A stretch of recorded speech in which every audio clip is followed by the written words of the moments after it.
Dr. Eric Kelly III and a host of phenomenal speakers from all around the globe for this 7-day virtual event that you don't want to miss. The mission of the Black Business Expo is to raise scholarship money from kids all the way from high school, all the way from college. The Black Business Olympics is one of the largest Black business showcases in the world. It is an opportunity for businesses and companies to showcase their businesses globally. We are going to be giving away laptops up to $5,000 away to students.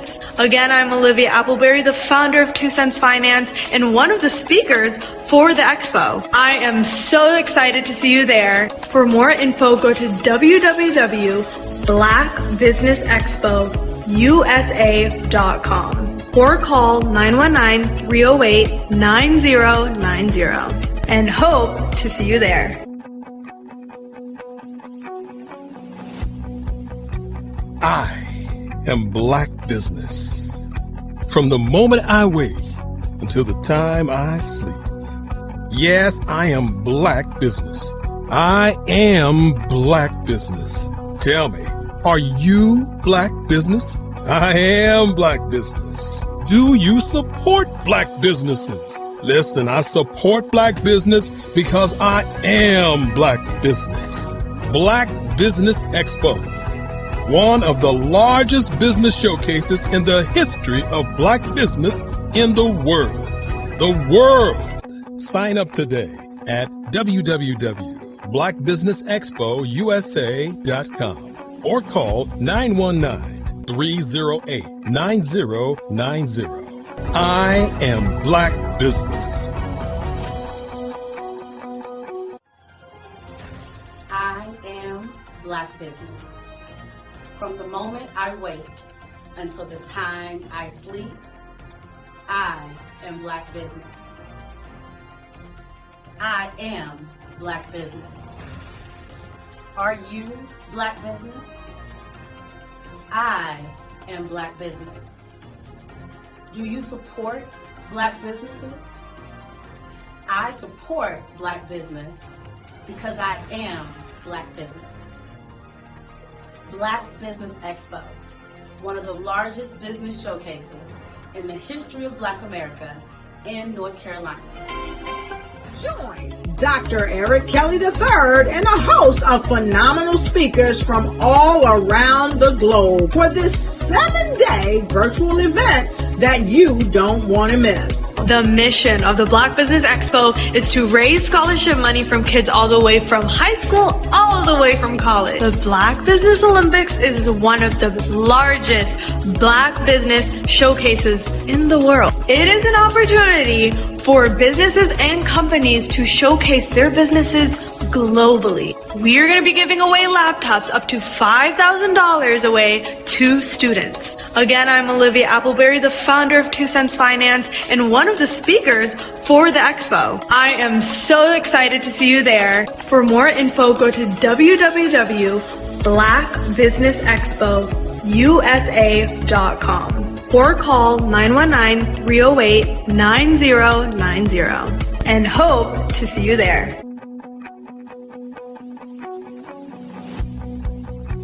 I am Black Business. From the moment I wake until the time I sleep. Yes, I am Black Business. I am Black Business. Tell me, are you Black Business? I am Black Business. Do you support Black businesses? Listen, I support Black business because I am Black Business. Black Business Expo, one of the largest business showcases in the history of Black business in the world.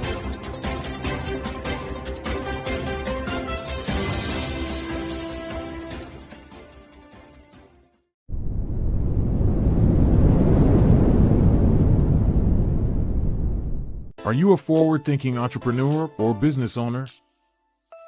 The world is changing faster than ever, and it's time to pivot and adapt to the future. Hello LLC is here to help you do just that. Hello stands for helping enterprises leverage leading-edge optimizations.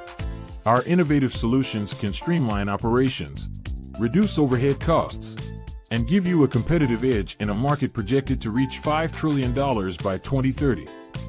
By pivoting to the metaverse, businesses can tap into a rapidly growing market that is projected to be a significant part of daily life for 25% of Americans by 2026. As a full digital metaverse agency, the Hello LLC can help you create custom solutions to streamline operations, increase productivity, reduce costs, and drive brand recognition. Why should you pivot to the metaverse with the Hello LLC?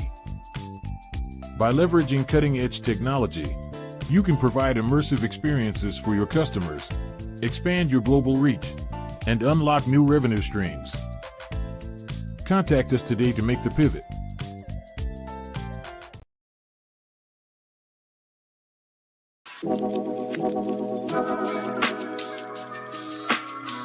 The African company and the African CEO is making a conscious decision to bring on someone external to the continent versus bringing on someone who is from Ghana or Kenya or South Africa.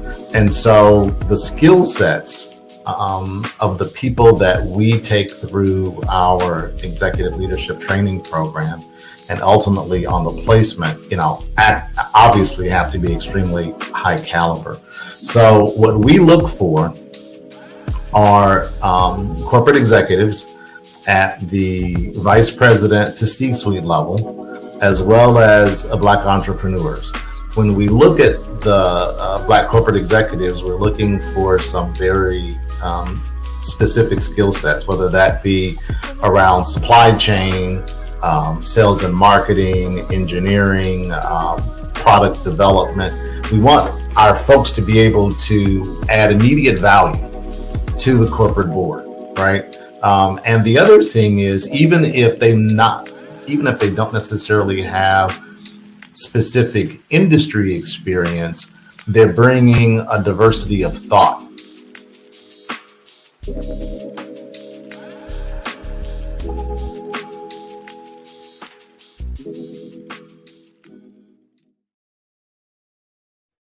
Hey everyone, it's Grant McGaw, CEO of 5-Star BDM and host of the award-winning Follow the Brand podcast and TV series, where I help you to build a 5-star brand that people will follow.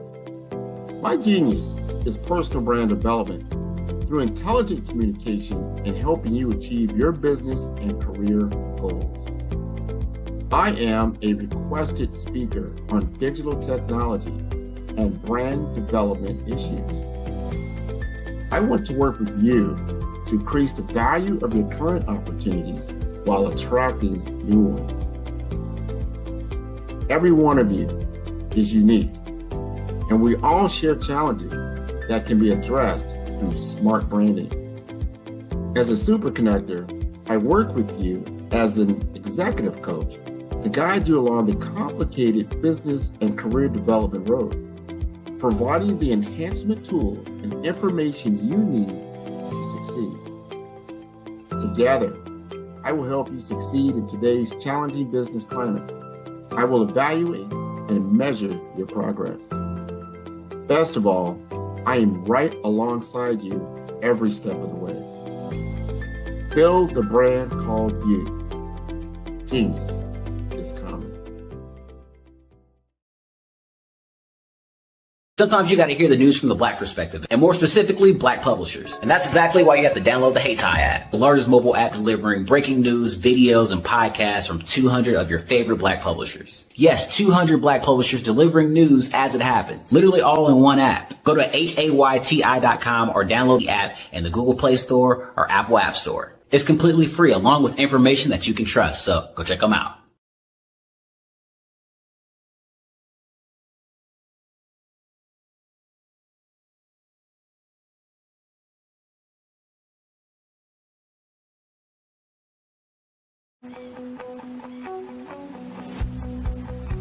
I am Black business. From the moment I wake until the time I sleep. Yes, I am Black business. I am black business. Tell me, are you black business? I am black business. Do you support black businesses? Listen, I support black business because I am black business. Black Business Expo, one of the largest business showcases in the history of black business in the world. The world! Sign up today at www.blackbusinessexpousa.com or call 919-308-9090. I am black business.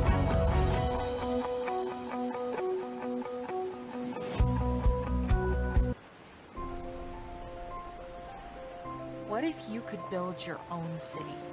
A place where every child can find nurturing people to help them achieve their full potential. A place where every adult can access job training support, where health education is abundant, where social justice ruled the land. A place without limitations. Welcome. You have arrived at STEM City, USA. It is what every city should be. A safe and trusted community where you find people and resources to help you become everything you are and beyond. STEM City is unlike anything you have ever experienced. It is a digital twin of the world around you, only better. STEM City is about energy and soul renewal. It is more than a digital world. You can almost feel the power of live cultural events, music, and theater. STEM City promises a better future for children with caring mentors and hands-on activities with dedicated tutors to support our youth. STEM City is your passport to a healthy lifestyle with weekly events addressing our community's many issues. STEM City is your financial well-being with helpful information on wealth management, career advancement, job training, and so much more. STEM City is the community you deserve. It is the city where your dreams can come true. STEM City USA, a place in the sky that is accessible to all who reach for the stars.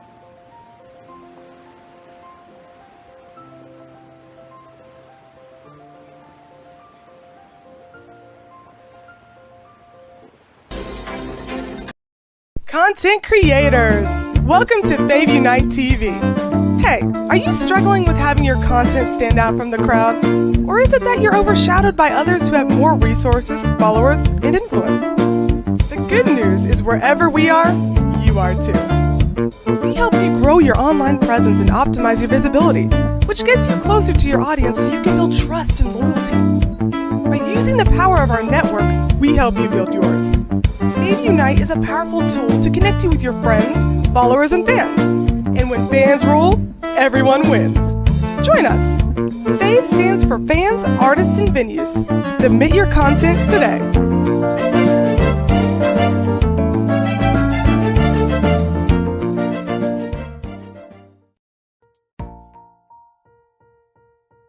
Have you ever seen a parent stressed out and needed a stress reliever with their child? One morning, I was coming out of a store and saw a mother and her 3 or 4-year-old son. She was highly upset, actually beginning to yell at him. However, the more upset she became, it seemed the calmer the child became. He sat down on the sidewalk, crisscross applesauce, folded his arms, and looked up at her with a smile. You see, the angrier she became, the calmer he became, because he had the control of the situation. Hi, I'm Frizelma Lynn. I am the CEO and founder of Frizelma Teaching Parents, LLC. I'm a retired teacher, school district administrator, an author, speaker, and I am the parenting 911 coach. My mission is to rescue families by equipping parents with proven, effective, and practical strategies to enhance their parenting skills. Many times we as a society expect parents to teach, train, and raise their children without providing the necessary tools they need to accomplish this. However, parenting issues cannot be resolved without intervention. Therefore, Frizoma Teaching Parents has provided coaching programs, digital courses, and live webinar trainings to provide step-by-step research-based parenting strategies, even for parents whose children are disrespectful, defiant, for those who have been diagnosed with ADD and ADHD, and even for parents of adult children. No longer will you have the need to feel like you are a failure as a parent. You'll now have the tools needed for each situation. Trust me on this one. Go to www.parenting911.org. Book a 15-minute strategy session with me or choose one of the coaching programs. Our training helps parents relieve stress.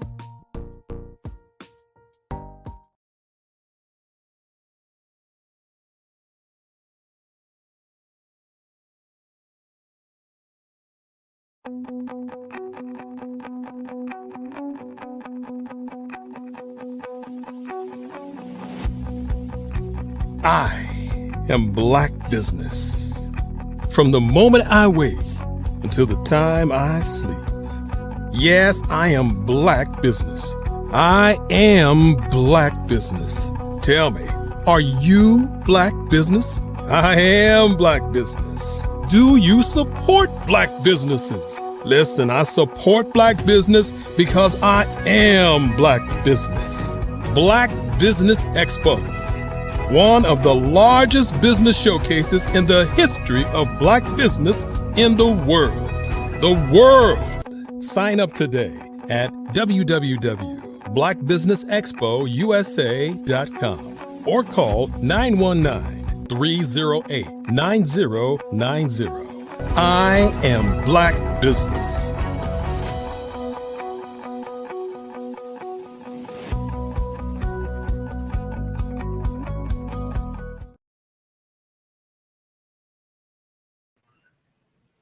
Good afternoon. Good afternoon, business owners, entrepreneurs, thought leaders, and corporations. Welcome to the Black Business Network. My name is Eartha Watts Hicks. I am the CEO of Earthatone Enterprises and Earthatone Books, publisher of Love Changes and A Planner is a Girl's Best Friend, as well as a freelance writer, editor, and PR writer and affiliate for blackpr.com. I am your business moderator this afternoon on the Black Business Network. The Black Business Network is a 24-hour business network showcasing Black businesses, business owners, entrepreneurs, and thought leaders worldwide. We have speakers from North Carolina, London, Singapore, Africa, Japan, and cities all over the United States. The Black Business Network is a global community sharing its business knowledge to empower, inspire, and educate businesses about business. Our next speaker is Bukeka Blakemore. Now, Bukeka Blakemore's passion is to use her voice to promote self-worth and well-being. She has over 30 years of experience in the entertainment industry and has opened for Harry Belafonte, Maya Angelou, Della Reese, and in addition to those icons, she has toured with R&B legend Oleta Adams. Now, Bukeka is also the treasurer and deputy executive director of Creative City KC Inc. The organization is a focal point for Kansas City, Missouri's designation as the only city of music in the United States under the UNESCO Creative Cities Network. Now, I present to you Ms. Bukeka Blakemore. Welcome, Bukeka. Well, Eartha, thank you so much for that amazing introduction. You're just amazing at all that you do, and I appreciate your welcoming me to the platform today. Well, it's a pleasure for us to have you, and we're eager to hear all that you're willing to share. Thank you so much. Genius is common, and I'll see you on the other side. Thank you. Well, what a pleasure to be here on the Black Business Network. My name is Bukeka Blakemore. I am the CEO and co-founder of Fave Unite TV. And as our moderator graciously shared, that I am also the Deputy Executive Director for Creative City KC. We are a not-for-profit organization that is the focal point for the UNESCO Creative Cities Network. And I'm here today to not only tell you more about who I am as a business owner, as and a creative, but to also share with you why it is so important that we have Black media representation. So first, let me just tell you a little bit about myself. I am a singer-songwriter as well as the aforementioned uh, roles that I have as a business owner. I have extensive knowledge in the areas of event production and making sure that creatives are well represented when they are on stage and performing. One of the things that I think is really important for you to know about me is that I am passionate, very passionate about using the power of my voice. And I think that that's critically important for all of those who are um, Black content creators, Black business owners in particular, who really need to use the power of their voice to make sure that people know the worth and value that they bring to various enterprises. And so that is a little bit about me. Now, let me tell you a little bit about Fave Unite TV. A while back, my husband and I had the concept of creating a social media network. That social media network, we decided to call it Fave Unite. Fave stands for fans, artists, and venues. And the purpose of that social media network was to bring underrepresented and unrepresented content creators in the music industry primarily to have them become a family, a community of fans, artists, and venues.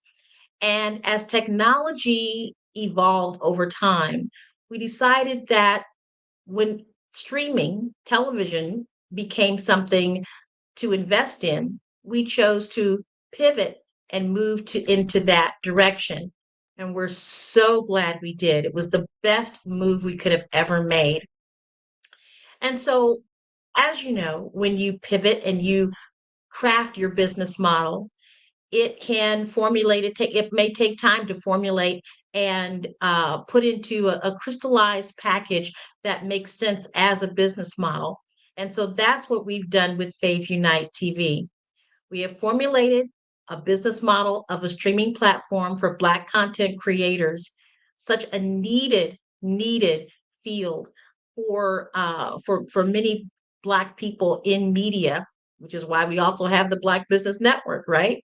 So what happened for me when the light bulb came on for me when we began this process of a time when I was watching television in the early 90s. My son was watching television and he was looking at the news, and I thought there's got to be something better for him to watch. So I started changing the channels and I landed on reruns of The Cosby Show and A Different World. And what I saw there absolutely amazed me. It actually took my breath away. It made me see myself in media because you see, prior to that, I didn't see a Black middle class family of professionals represented on television. I saw a lot of comedy, which is fine. And I saw Black people who were moving on up, which is fine. But I hadn't seen that type of representation that looked like my family. Two Black professionals in an upper middle class neighborhood, and that had been successful in their own right. And what captured me is the feeling that came over me. So when we began this channel, Fave Unite TV, I went back to that moment. I went back to that moment of my own personal experience of not seeing myself represented in media, in television. And then I began, as we began to formulate this company and determine exactly who was our target audience and what were we going to show and why it was important. I went back to that moment and I thought, this is not only a business model, this is an opportunity for transformation within our culture because there are many more like me. And even though that was in the early 90s that experience occurred, we're still having that same challenge. 2 out of every 3 Black people feel that they are misrepresented or underrepresented in the media, in television particular, certainly in film. And what we know is that is unacceptable. But what we also know is that we've got to take our power back and create those experiences so that we can be represented, so that the authentic narratives of our lives can be seen, enjoyed, and that we can prosper from that as well, as so many other cultures have done. What I know about Fave Unite TV and being the CEO of that channel is that it is a responsibility as well as a role to make sure that this business is a business model that is successful. And we are so thankful that that is the case. So let me tell you a little bit about where we are located. I moved to Kansas City, Missouri from the Detroit area back in the mid 80s. And at the time, Kansas City was lacking fearlessly in terms of entertainment. But what I began to notice is that there's a rich, rich history of Black entertainment in Kansas City. It is where the genre of jazz truly matured. In fact, there's a section in the Kansas City area called 18th and Vine. And you're probably familiar with the song, Kansas City, here I come, 12th Street and Vine. That neighborhood, that area of Kansas City is significant to Black history, and particular to Black music history. There is a building here in Kansas City in that area called the Mutual Musicians Foundation. It was the birthplace of the first Black music union in the United States. And the names on the document that was signed are all those great jazz players that we're familiar with, including Mary Lou Williams and so many more that are significant to jazz in Kansas City. So we have a rich history here that I feel am so fortunate to be a part of its resurgence as we move forward and take this beautiful history into the future. And that's where my role comes in as the Deputy Executive Director for Creative City KC. So our role is to make sure that we preserve this history, that we preserve its authentic narrative. And I'm so glad that I'm able to do that along with Fave Unite TV and working in conjunction with Creative City to make sure that this narrative also has a place in video on demand and streaming. In fact, here in just a couple of weeks, we're going to be hosting a conference called the Return to UNESCO. And it is a celebration of the United States rejoining the UNESCO network. And we are the first city in the United States to acknowledge this rejoining into the UNESCO network. You might be wondering what UNESCO is. UNESCO stands for United Nations Educational, Scientific, Cultural Organizations. And so our city, Kansas City, is the focal point for the creative city of music in the United States. And we are the only UNESCO creative city of music in the United States at this time. So, as you can tell, the worlds that I live in are supportive of the story of Black stories and storytelling. And that is why I am here today, because this is a story that is absolutely worth telling. I love the fact that here in Kansas City, we have been known or actually emerging as kind of a sports dynasty, right?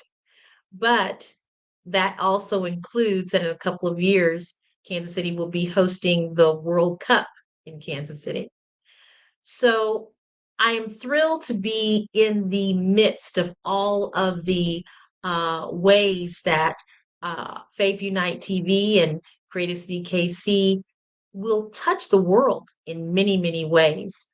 Not only from the point of helping Black content creators be seen in the in all around the world, but to be doing it from a place in Kansas City that is historic and that is known for its tremendous Black history in the field of music, which also extends to other areas such as film and television. So many artists come from Kansas City, and the world doesn't know that, but we're here to make sure that those authentic stories get told on Fave Unite TV. I think one of the things that I wanted to make sure that this audience is aware of is is when we started this network, there were there are we found that there were many of the big league players, I would guess to make it call them that, that are trying their very best to get content or be known for showing Black content on their channels. But they're not showing the authentic narrative. A lot of it is repurposed, a lot of it is narratives that we did not create, or they are not green lighting those types of projects or as many projects as that would be representative of the population of Black people in the United States. It's very marginalized. So that's why we're here. We're here to be the representative of Black content creators in all forms, whether you are a podcaster or whether you're a filmmaker, a vocal artist, a music artist, anything that would demonstrate you as a Black content creator that has a place in the world of video content. We are that place. We are the place that you need to come to so that we can showcase your beautiful and amazing work as a Black content creator. What's really fabulous is that we know that there is a huge audience for this. There is an audience that is looking to see themselves in Black media. We have a particular aspects that we are accustomed to seeing. There's a lot of hip hop, which I love hip hop, and there is jazz, and we're starting to make sure that there is more representation of that. But we have lifestyles. Black people, we love to travel. We love to cook. We love to design, and we love to make sure that we are on the leading edge of media, of STEM, of all the things that are supportive of livelihoods in the United States and abroad. So we are the platform for you to see innovation, for you to see transformation within our community on a platform that is streaming. We are also creating innovative ways to make sure that content creators are able to be remunerated and to have the ability to get more than the 0.001 cent that you get from other streaming platforms. You know, our creation, our genius has value and worth. And what Fave Unite aims to do is to make sure that we are a voice and a platform and a means to have that happen. For Black content creators to use our platform as a means of having a greater livelihood connected to the genius that they have in their creativity. Uh, More important, I think it's very that we have to leave a legacy.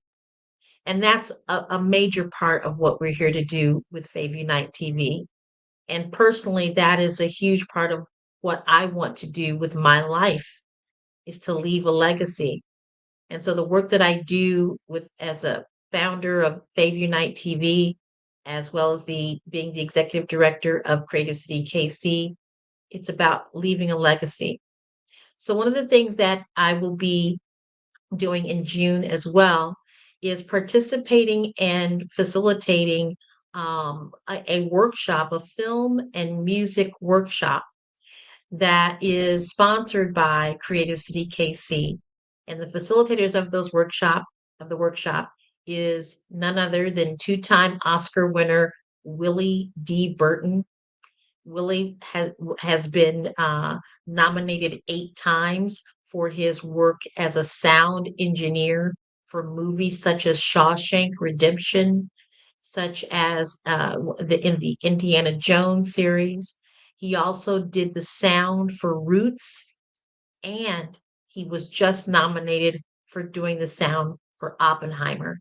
So Mr. Burton and his production partner, Derez Douglas, a pioneer among Black women in the television and film production industry, will be facilitating this workshop called the Foresight Film and Music Workshop.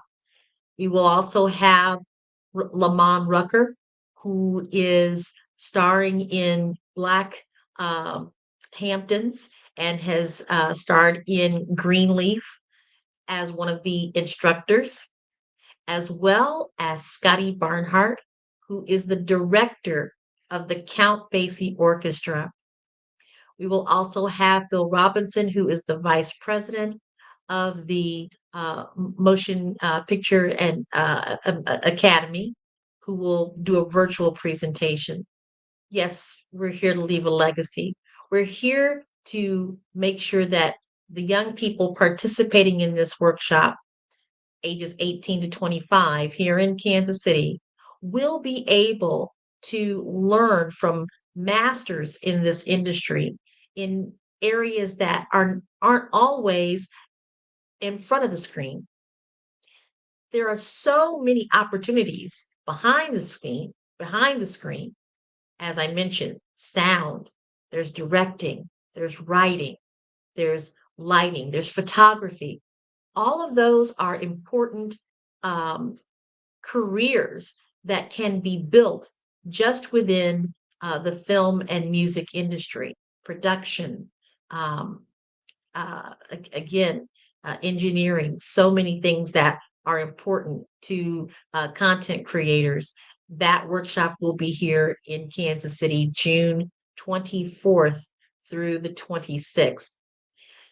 So again, in leaving a legacy, it is very important that we do this for our children, that we acknowledge their genius, that we get them in front of situations, whether it's in front of a television show that might spark inspiration and innovation in their minds, or in front of leaders in particular industries that will allow their goals and dreams to become realities. Leaving a legacy in the Black community is very important at this time.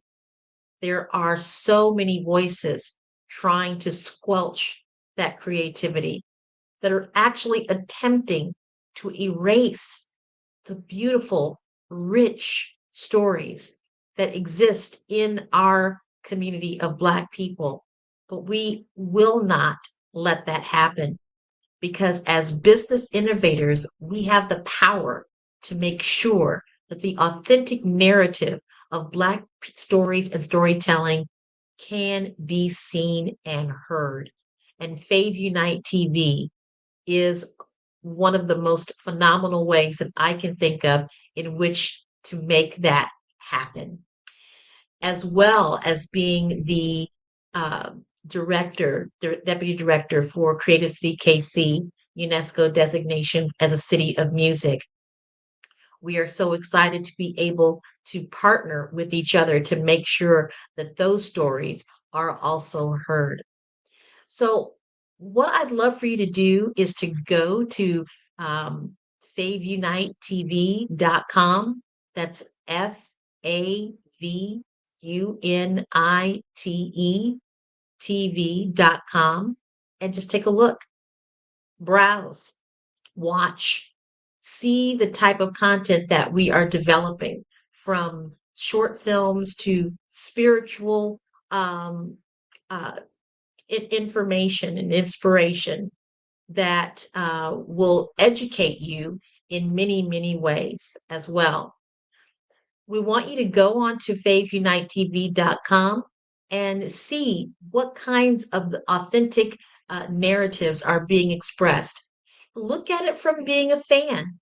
Look at it from being an artist, a content creator, and feel free to reach out to Fave Unite TV in a couple of ways.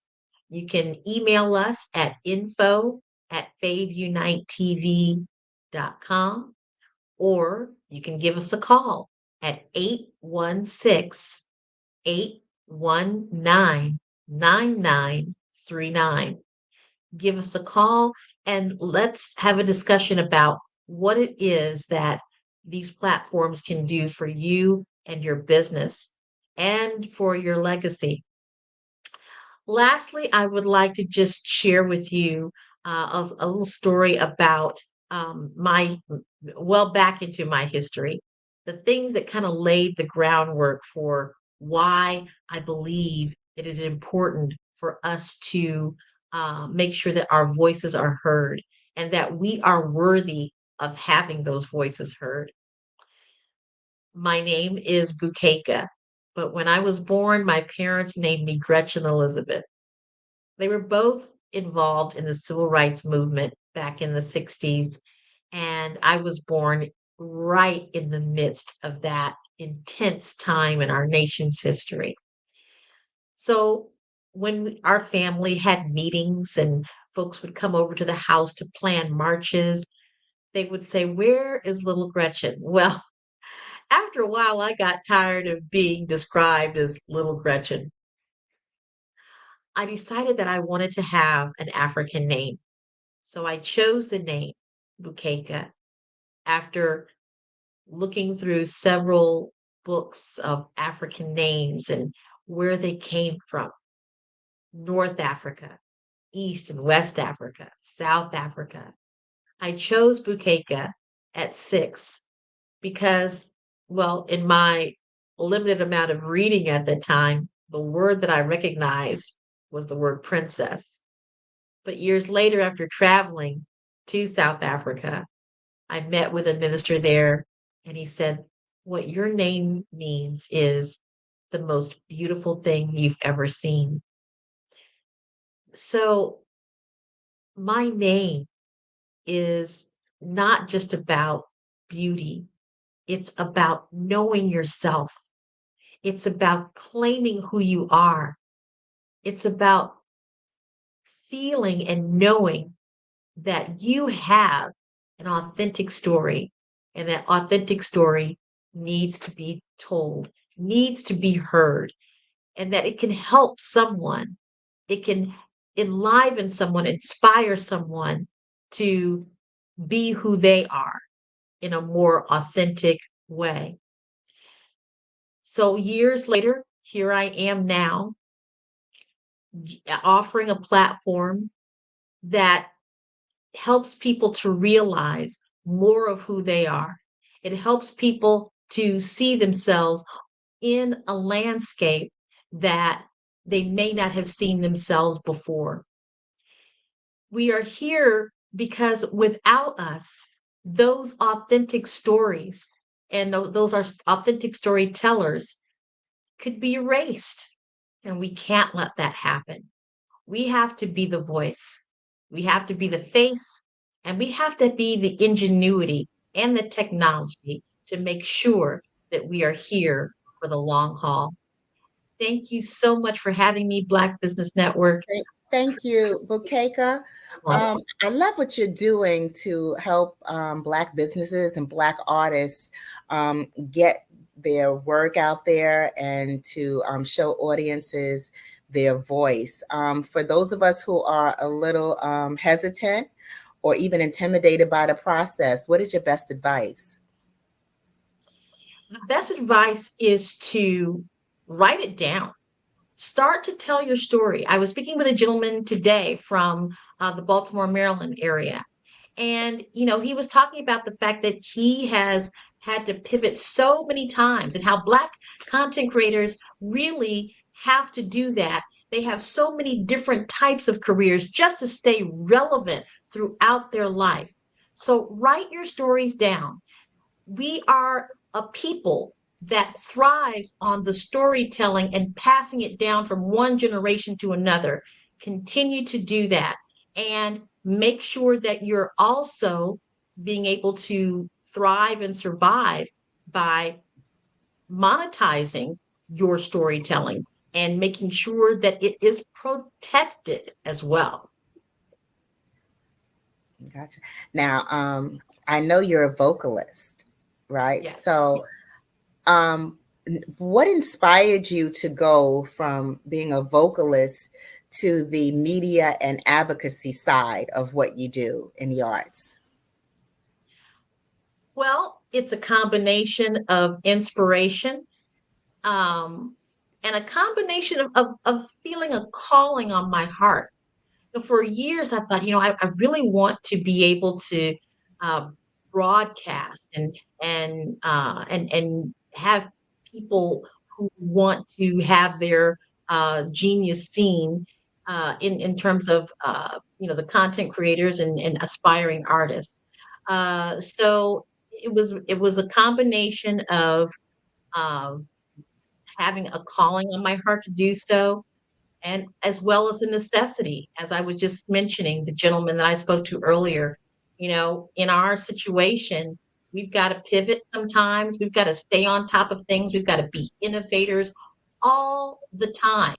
And so that inspired me as well. And when you first decided to pivot, what social media or technology did you take advantage of in your early steps? Well, the early steps, thinking that it was going to be a social media platform, we stuck with those social media platforms that existed: Facebook, Instagram, Twitter, formerly X, formerly known as Twitter. And so we just began to build a following on the existing social media platforms.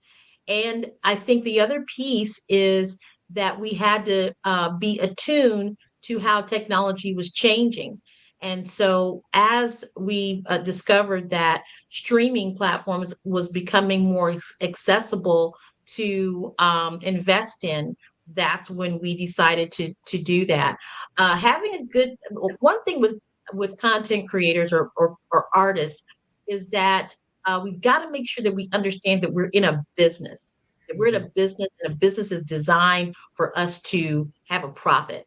And so that what I knew from that perspective, I needed to translate that into new technology and innovation. And so that's pretty much how Fave Unite TV was born. And what types of artists do you work more with? Is it more the vocalists, more of the media personalities, more photographers, or visual arts? All of it. I would say that right now, for the most part, we have short film, so filmmakers. We also have podcasters. So that content is what you're going to see most of on Fave Unite TV right now. But we're looking for all different types of content creators. We know that people that are in the visual arts are using this type of media to showcase their work as well, even showing how they're creating that work in the process, as well as how that experience is combined with other mediums. For the visual art combined with music, you'll also see that on Fave Unite TV. Okay, now visual art combined with music. I'm interested in hearing a little bit more about that, because I know, let's say in the 80s, music videos opened up a whole new world for music artists in the 80s. It allowed audiences to visualize along with the artists. Now that we have like these streaming services everywhere, Spotify and CD Baby and all these other streaming services that allow independent artists to get their songs out there to their own audiences, how can they take advantage of the technology now to put that into video and to get some more people through the video option now? Sure. Well, one example, there's an artist that I've worked with in the Kansas City area who is a muralist. And so we did a whole concert based on her mural. We were able to, one of the things that you'll probably see people, you may see people doing this at fundraisers and things of that nature, but those visual artists that are actually painting and inspired by what they are hearing or seeing as their visual art as it's being created. So I encourage artists to be very expansive in their thought as to how they can have their work produced in a video format, even if if there's canvas and paint and a camera, that's content, and it can be seen and appreciated by an audience. Wow. And also too, spoken word artists, would this be an option for spoken word artists as well? And I'm curious, is it limited to the Kansas City area, or is this all across the country and around the world? All across the country and around the world. We just happen to be in Kansas, which most people are like, well, why aren't you in LA or why aren't you in New York? Is because streaming doesn't require you to be in any particular place. You can be in Kansas and have a brilliant idea and broadcast that idea around the world. And that's exactly what we're doing. Wow. Thank you so much, Bukeka. Can you please remind our audience how they can connect with you? Absolutely. So feel free to go to Fave Unite TV. That's FAVUNITE TV.com, where you're going to see amazing content from amazing content creators. If you want more information, go to email us at info@FaveUniteTV.com, or feel free to call 816-819-9939. Well, thank you so much for sharing your expertise, Bukeka. Genius is coming, and I will see you on the other side. Thank you so much for having me. Wow. Ooh, that was amazing. The Black Business Expo's mission is to raise funds for high school seniors going to college or K through 12 entrepreneurs. The Expo is a fundraiser for students, so you may go to www.blackbusinessexpo.com to donate to the scholarship fund or use the Cash App QR code that's in the corner of the screen. And once you get to Cash App, you can also enter $BBX USA, and that'll allow you to make a donation to the Black Business Expo USA. Now, our goal is to give laptops and up to $5,000 to 10 students. And students can register online at www.blackbusinessexpousa.com. Every dollar counts. So we want to remind you to donate to the scholarship fund. And we would also like to thank our Black Business Expo USA sponsors for May of 2024. NC 100, Moody Capital Partners, Suede Soul, Lotus Richet's Coaching and Training, Carolina, Virginia Minority Suppliers Development Council, Step Management, BHS and Associates, Margie McLean Foundation Incorporated, Geniuses Common, Earth Essentials, Mullane Shiny Global, Executive Women's Success Institute, The Quality Coaching Company, Superwoman Business Services, Creative Force Studios, Lee Entertainment, Artistic App Design, Black Business Expo USA. Geniuses Common, and I will see you on the other side. Over the past few years, we've seen the growth of existing and new initiatives focused on financial inclusion, building global networks, and reducing the wealth gap in response to the idea there's not enough seats at the table. Whether their outcomes are to increase the representation of Black executives on corporate boards, ensure an inclusive global economy, or to create new U.S. African commercial pathways, the strategies are often carried out by separate programs. The question is, should they be? With the continent of Africa being home to more than half of the world's fastest growing economies, the youngest workforce, over 400 companies generating more than $1 billion annually, 700 generating more than $500 million annually that are poised for growth, and being the destination of nearly $5 billion in venture capital in 2021. Diversifying U.S. and Africa commercial engagement by building bridges between African businesses and their U.S. diaspora should begin being seen as mutually beneficial. From helping to reduce Africa's enormous capital gap to catalyzing two-way trade opportunities, the COVID-19 global pandemic hopefully has taught us that global challenges and opportunities are more interconnected than we thought. During the pandemic, African companies like Unicorn Flutterwave, insurance provider Reliance Health, ride-hailing app Yasir, and 54Gene, the continent's first bank of DNA on people of African descent, proved that when African companies have access to networks, capital, and information, they grow big, grow fast, and create solutions that are valuable to the world. This is why BDirect was created. We are the first U.S.-based but African-centric board preparedness and board search company designed to connect U.S. Black talent and corporations to African businesses.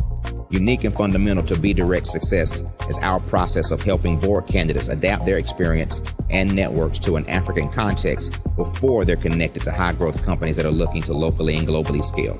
From our focus groups with African business execs and government leaders, we don't ignore the sentiment that business is easy, but people are hard.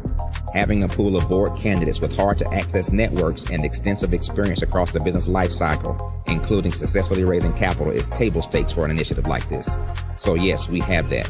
But corporate or entrepreneurial success in the U.S. does not guarantee success in Africa.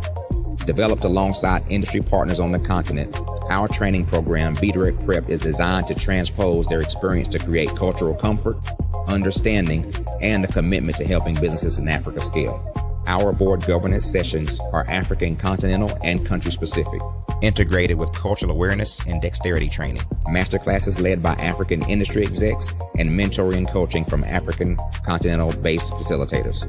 But even more unique to BDirect Prep, we cap off our training program with an immersion trip to help candidates that have not been to Africa before see and feel Africa's complexity and opportunity from African soil. We all know traditional network-based board placement has historically left a lot of us out of ever really being in the paid board pipeline. Our strategy supports the work of many great organizations that are successfully filling seats at U.S. board tables by creating more tables for those that are still left on the sideline. It's time to start seeing the role and value of U.S. black talent and businesses on the continent of Africa differently. Old perceptions and habits limit economic inclusion. Let's transition black talent and the African businesses they will support from the periphery of the global economy to its core. Living in a global lockdown, we all know now how fast local and global economies can change and see the value of having businesses that hire, strengthen local value chains, and even grow globally. Status quo in any form holds back progress. We must democratize U.S.-Africa commercial engagement by socially and economically connecting cultures that have long been disconnected. It's time for Africa's U.S. diaspora to redefine their global value by helping African businesses scale continentally and globally.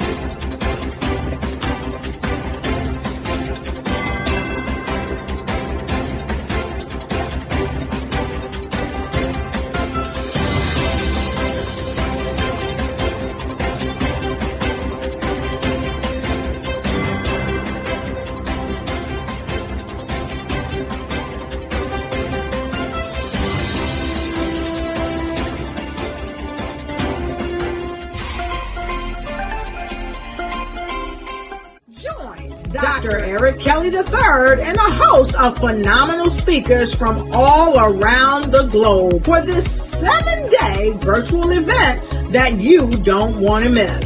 The mission of the Black Business Expo is to raise scholarship money from kids all the way from high school, all the way from college. The Black Business Olympics is one of the largest black business showcases in the world. It is an opportunity for businesses and companies to showcase their businesses globally. We are going to be giving away laptops up to $5,000 away to students.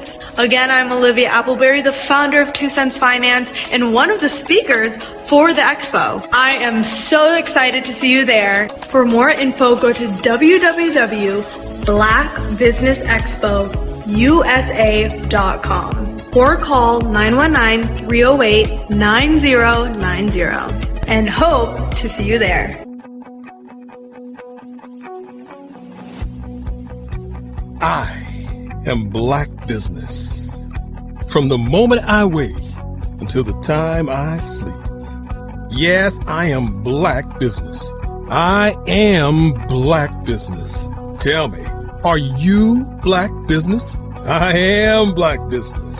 Do you support black businesses? Listen, I support black business because I am black business. Black Business Expo, one of the largest business showcases in the history of black business in the world. The world! Sign up today at www.blackbusinessexpousa.com or call 919-308-9090. I am black business. I am black business. From the moment I wake until the time I sleep, I am black business. I am black business. Are you black business?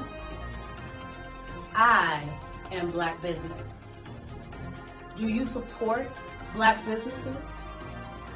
I support black business because I am black business. Black Business Expo, one of the largest business showcases in the history of Black America in North Carolina.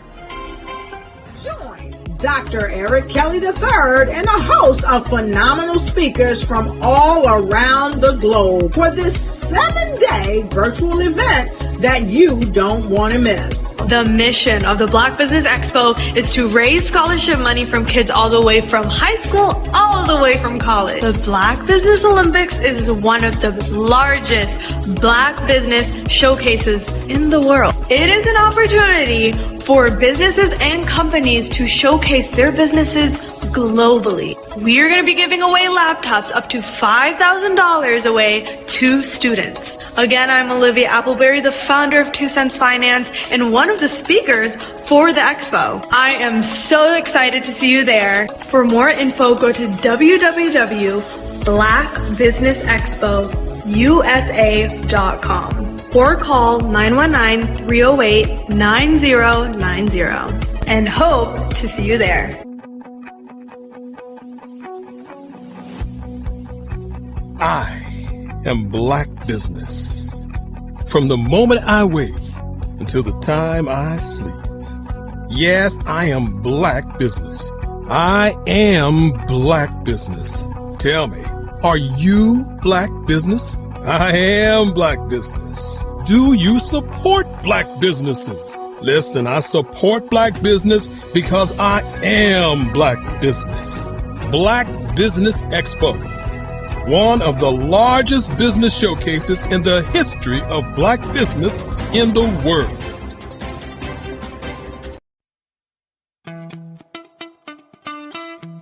How many times have you been asked to help someone you didn't even know, a student, a business entrepreneur, or did you ever even ask, where did they end up?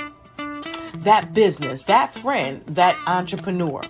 Well, just maybe they ended up in a gang, bankrupt, homeless, or worse, dead. Maybe they turned to crime, drugs, and alcohol. Did you ever wonder? Did you destroy their dream, or was your life always so easy? At the Black Business Olympics, we started a movement to help students complete. Give them hope and foster success. Help them to leave their dreams of providing laptops, computers, and up to $5,000 in scholarship funds. Today, we ask you to help a student, a business owner, or an entrepreneur to realize their dreams by sponsoring them, supporting them, and buying from them. Consider this. With $1.6 trillion in our Black community, we only ask for a small donation for our students, our businesses, and our entrepreneurs. And you can change a life today. So I ask you, what are you going to do? Sit on the sideline and watch our students in high school be losers, miss out on their dream from lack of resources? Or are you going to donate to the movement and change their future and yours as well? Give us a call today at 919-308-9090. Change their life by investing with action to the Black Business Olympic Fund. The Black Business Olympics, one of the largest business showcases of Black business in the history of the world. Hello, I am Dr. Eric Kelly III, the visionary strategist and founder of the Black Business Olympics. I invite you to showcase your Black-owned businesses on the Black Business Network global stage. The Black Business Olympics is a global Black Business Network platform that propels Black-owned businesses into the international spotlight. By showcasing your business on the Black Business Olympics platform, you can reach a worldwide audience of potential customers, partners, and investors. You can also establish yourself as a thought leader, an expert in your field, attract lucrative partnerships, and more speaking engagements. In addition, the Black Business Olympics platform provides a valuable opportunity to connect and collaborate with like-minded entrepreneurs and business professionals from around the world. This can lead to new business opportunities, ideas, and relationships. Finally, by sharing your story and expertise on the Black Business Olympics platform, you can inspire and empower others. This is a powerful way to make a positive impact on the world and leave a lasting legacy. If you are a Black-owned business owner, I encourage you to seize the opportunity to showcase your business on the Black Business Olympics platform. It is a once-in-a-lifetime opportunity to make an indelible mark on the world. Be one of the 1,000 visionary entrepreneurs who are changing students' lives, shaping industries, and leaving an unforgettable legacy for their families. Unleash your voice on our global stage and watch your business thrive. Black Business Olympics is one of the largest Black business showcases in the history of Black business in the world. Yes, the entire world. Just give me a call today at 919-308-9090.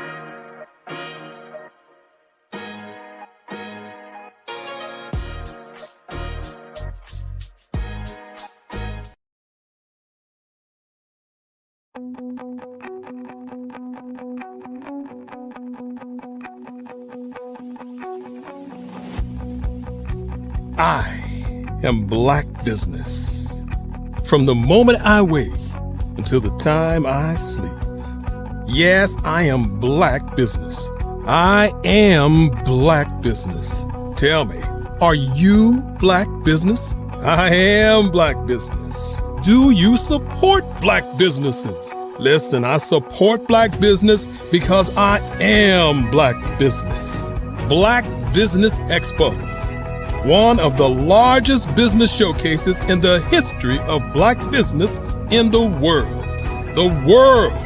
Sign up today at www.blackbusinessexpousa.com or call 919-308-9090. I am Black business.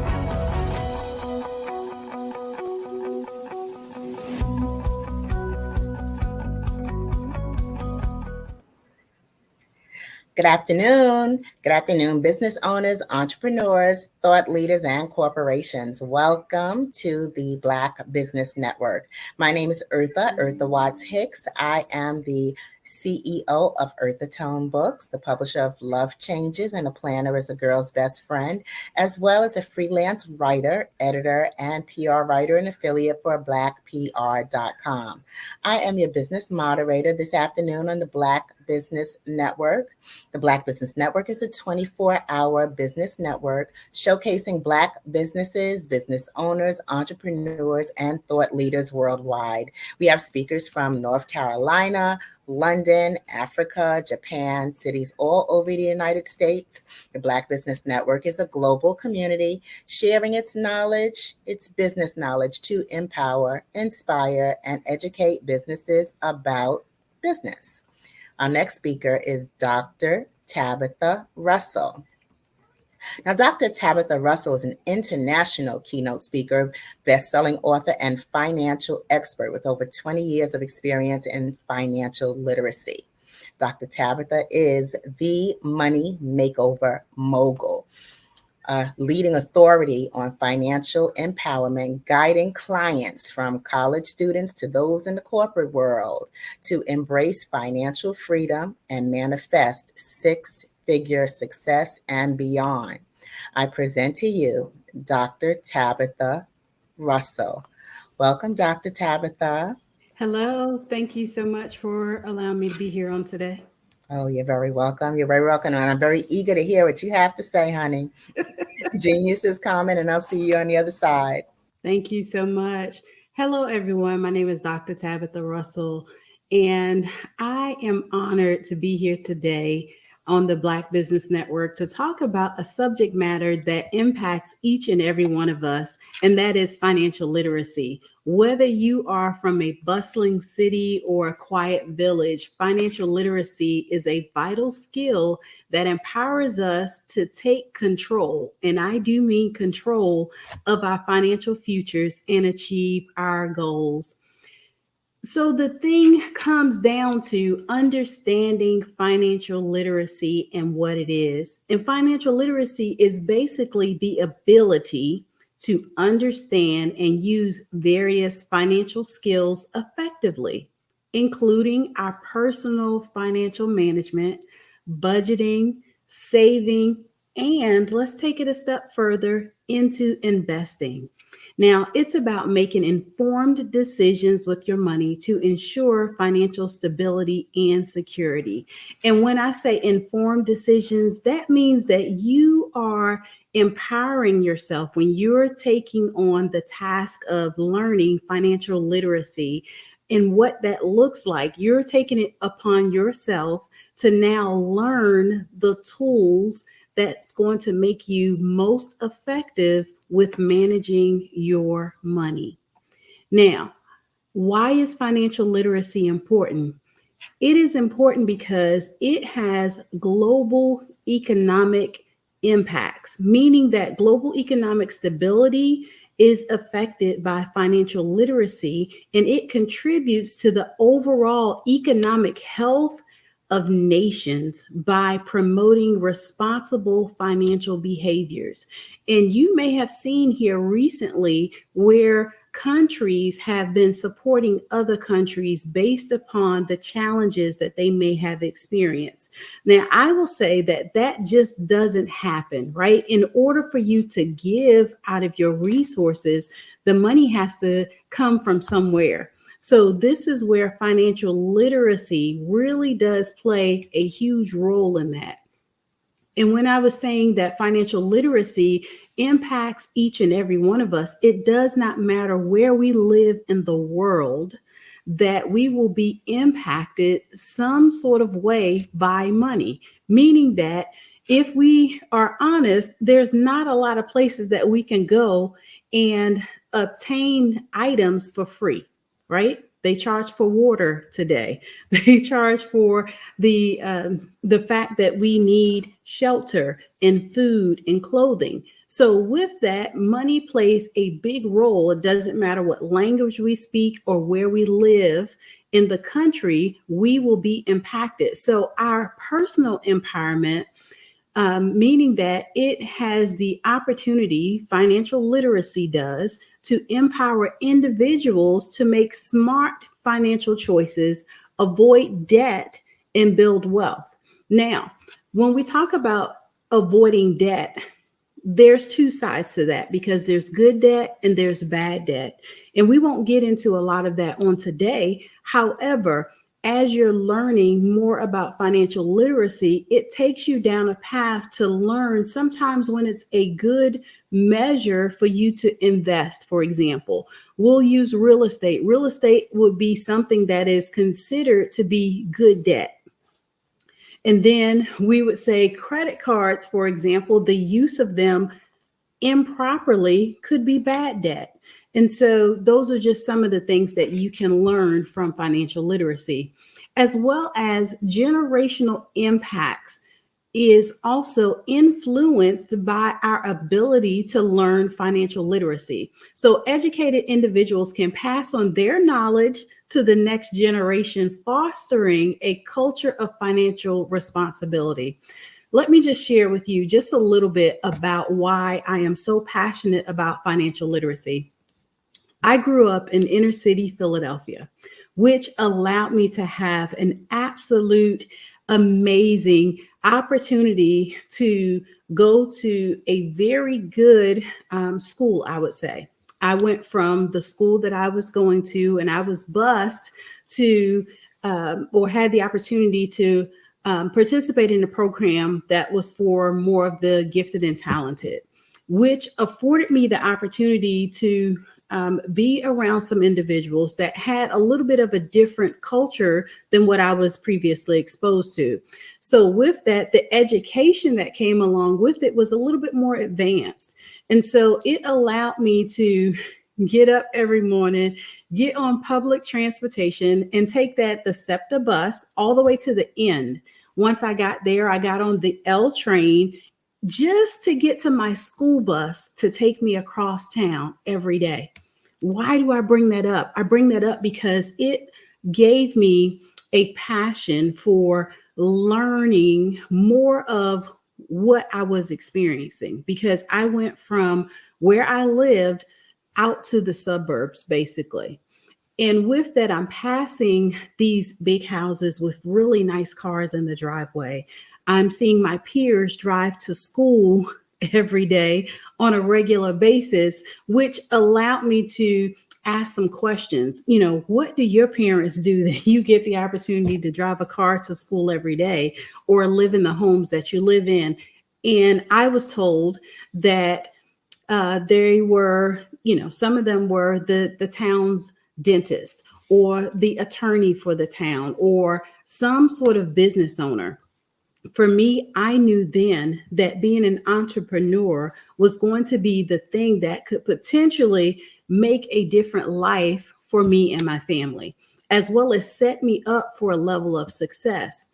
Along my entrepreneurial journey, I have become a serial entrepreneur, and I now teach those very same strategies to individuals around the world through financial literacy, though, because we have to set a good foundation first before we can actually build and go out and be successful. So with those tools, you know, at one point in my life, being an entrepreneur, I thought that I was doing something absolutely amazing. I got to the place of where I wanted to expand my business. I took on a partnership, and that partnership seemingly did not work out as planned. I went through an experience where my partner wanted the business a little bit more than I did, and I lost $500,000 in one decision.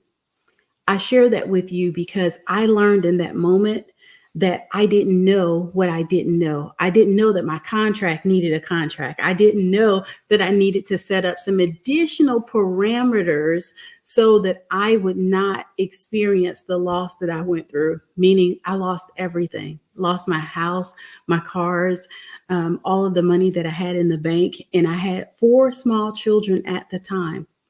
The one thing that I did know is that if I didn't know anything else, I could go back to corporate America, make 6 figures and get some insurance so that I could take care of my babies. But that fueled the passion that I had for learning more about financial literacy, as well as helping business owners become protected, right? I learned that from me having just that one stream of income, being an entrepreneur was not enough. And through me learning that has now advanced me, allowed me the opportunity to now help others. So there's a couple of key concepts of financial literacy that we'll talk about on today. And the first one is budgeting. Creating a budget is the first steps towards financial freedom. A budget helps you track your income and expenses, ensuring that you live within your means, starting by listing all sources of income and categorizing expenses as fixed or variable, and then allocate funds to each of those categories and review your budget regularly. Over the years, I will say that you cannot manage what you're not tracking. The things that you don't see are sometimes the things that causes us to slip up and have a mishap, meaning that when it comes to budgeting, now I know for most people, they do a good job with managing their money. Even if they're robbing Peter to pay Paul, they figured it out. They got a formula. However, when you write your budget down, it allows you consciously to be able to see where you are, as well as set a path for where it is that you're going. And if we don't write the vision and make it plain, then sometimes we forget about the extra steps that we need to do. For example, I've seen over the years where a lot of business owners or budding entrepreneurs forget to write down some of the things that are key, and it causes the budget to be grossly off. What do I mean by that? I mean that if you're making the Starbucks run, if you're stopping by the supply store and you're picking up items that you normally would not have in your budget, sometimes that's okay because things will come up. However, there should be an allocated bucket for moments like that. meaning that you account for being able to reward yourself with Starbucks or an extra trip to the department store or something like that. But if you're not doing that, today is a good time to start. With a budget, some people don't do it because they feel like they don't have enough money to start a budget. However, that's the main time that you want to put a budget in place, because it allows you to be able to see what's important, what's a necessity, as well as what's a lavish expense, right? Sometimes getting our hair done, getting our nails done, doing all of the niceties for ourselves is a great thing to do. And I am a huge proponent for people rewarding themselves. However, let's do so within our means. Now, number 2 is going to be savings. And savings is a crucial component for financial security, meaning that you want to aim to build an emergency fund with 3 to 6 months worth of living expenses. Now, to somebody that might sound a little frivolous, right? 3 to 6 months. I don't need that much. Well, if history has said nothing to us, just a few short years ago, our whole country shut down. Now, I don't know about you. However, for me, you could not have told me in my lifetime that I would have experienced something like that. And so with that, those people that had a surplus, meaning their emergency fund and or savings set aside, were able to recover out of such an event. For those that could have potentially lost their jobs, because a lot of companies did not open back up. And some people had to figure out now what they were going to do for income. So with that, this is where you set yourself up for things like that, because statistics say that there's 60% or more of families that are living paycheck to paycheck, and just one financial emergency of $400 or more could wipe them out. And so with that, having an emergency fund, having a savings plan will help the families to be able to navigate that and really not miss a beat, not cause a hardship or strain to the family. So you can also automate your savings to ensure that you have consistent contributions. And remember, even the small amounts can grow significantly over time with regular contributions. So I encourage people to start where you are comfortable. What can you afford to put aside? And watch it grow, meaning set it and forget it. When you automate it, it becomes like a bill, right? You should honor yourself by paying yourself to be a good steward. Number 3 is investing. Now, this can have a lot of different looks for a lot of people. Investing allows your money to grow over time. And so understanding the basics of stocks, bonds, mutual funds, and real estate even, and diversifying your investments to spread risk and increase potential returns, start investing early to take advantage of compound interest. Compound interest means that your money grows potentially at an exponential rate, depending upon your level of risk when it comes to investments. Now, I am not here to give you advice on investing itself. However, there's a lot of free tools available to you. However, you just have to investigate, right? A lot of times you can start with your financial institution, where you can go in and sit down and talk with someone, and they can tell you where you are and come up or help you to develop a plan of where it is that you want to get to when it comes to retirement, buying a home, potentially investing in a purchase on a car. A lot of those things have the ability to affect your financial risk as well as your financial stability in the marketplace. And then the 4th thing is debt management. So managing your debt effectively is key to financial health. You want to prioritize paying off your high interest debts first. They call it like the snowball effect. However, you can avoid accumulating unnecessary debt by living within your means and using credit responsibly. Create a debt repayment plan and stick to it. That is the thing of the day. If you don't remember anything else, when you create your debt management plan through your budget, you want to stick to it, meaning that be realistic with your plan, whatever it may look like. I know for my family, we have a plan ourselves. And what we do is we visit it regularly. And for some people, that could be monthly. For other people, that could be weekly or bi-weekly. Only you know where you are and where it is that you're trying to get to. And more often that you look at your plan and that you are revisiting the plan that you have in place for where you're trying to go is how often you may need to put some of those things in place. Now, number 5 is your financial planning. Financial planning involves setting short-term, mid-term, and long-term financial goals. So you want to develop a comprehensive plan that includes saving for retirement, major life events, right? I mentioned about real estate and buying a car. Sometimes those are some of the bigger choices and decisions that you're going to make in your lifetime that have big implications when it comes to your finances. Let's face it, cars cost a lot more today than they did 10 years ago.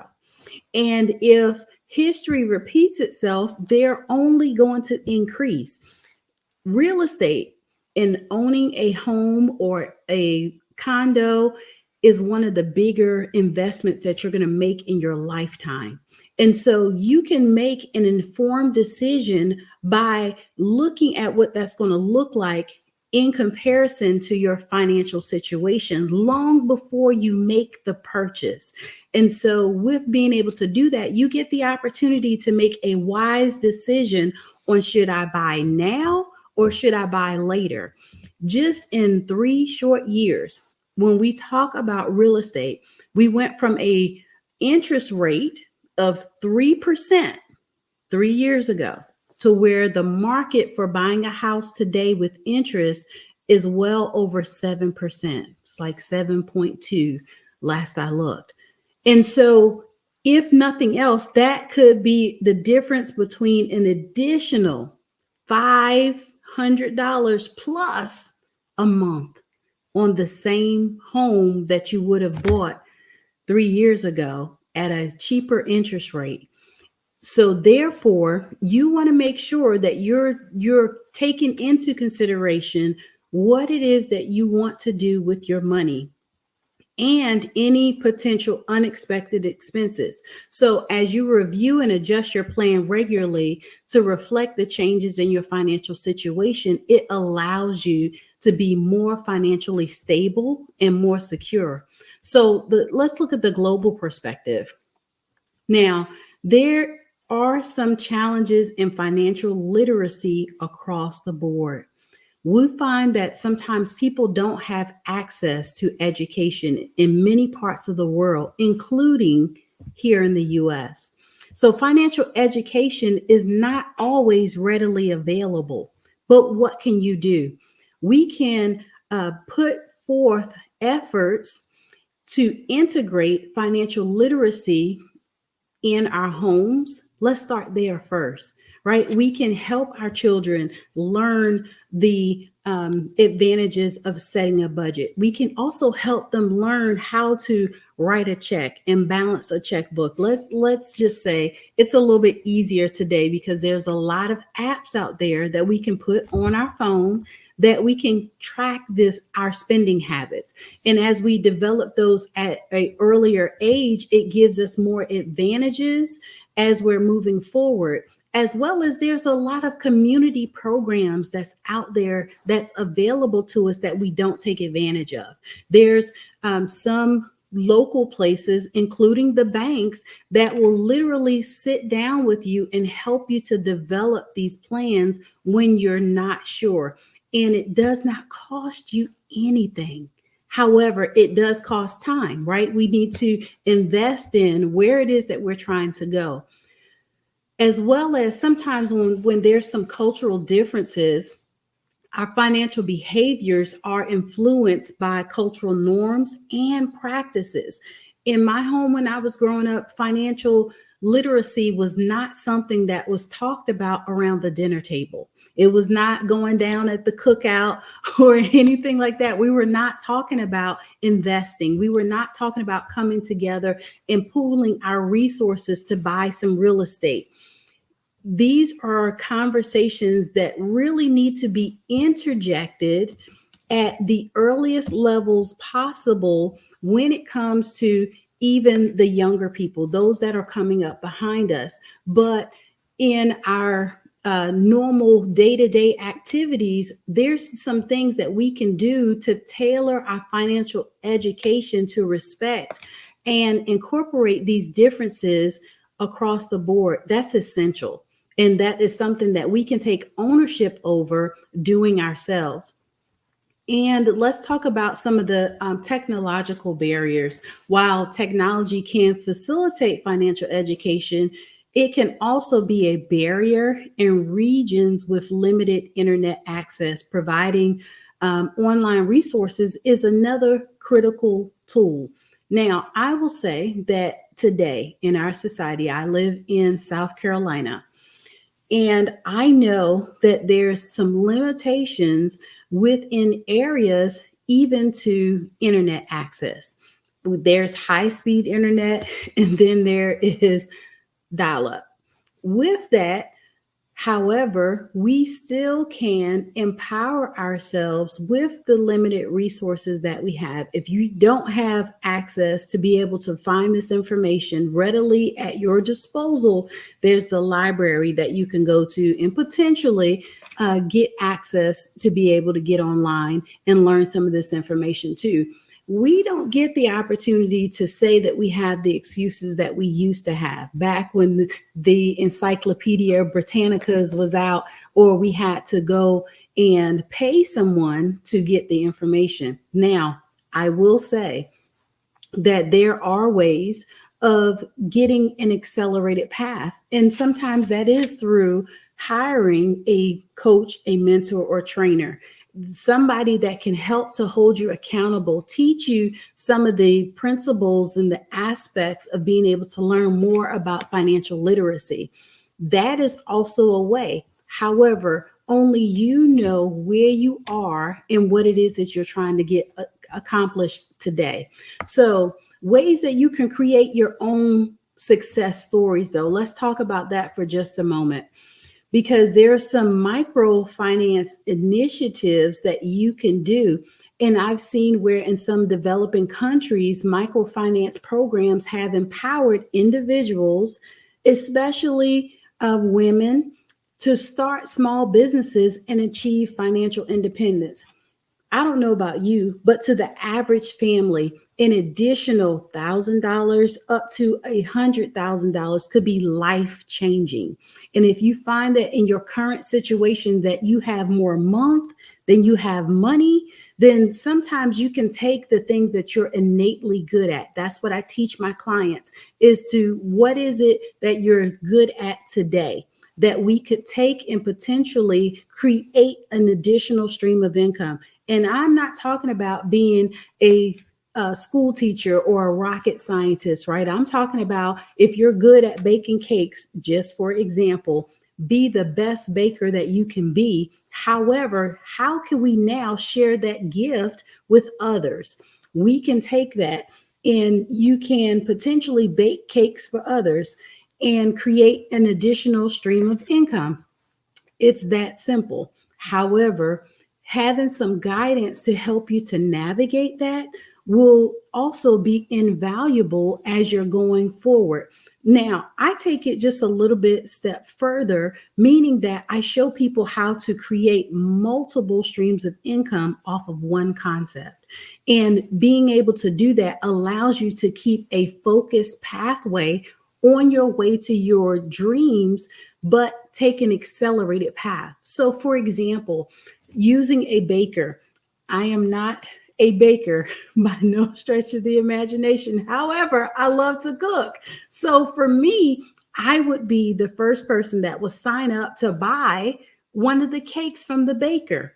However, because I'm very knowledgeable and I love to be able to entertain and do different things, I would help a person develop maybe a cookbook, those recipes. Now I have the opportunity to have that person to have two streams of income, because not only are they selling their cakes, but they have the opportunity to sell their cookbooks, which just created an additional stream of income. So do not limit yourself, as well as there's community-based programs that's out there where you can create your own success story. Local communities are successfully implementing financial literacy workshops, and they're improving financial behaviors and economic stability.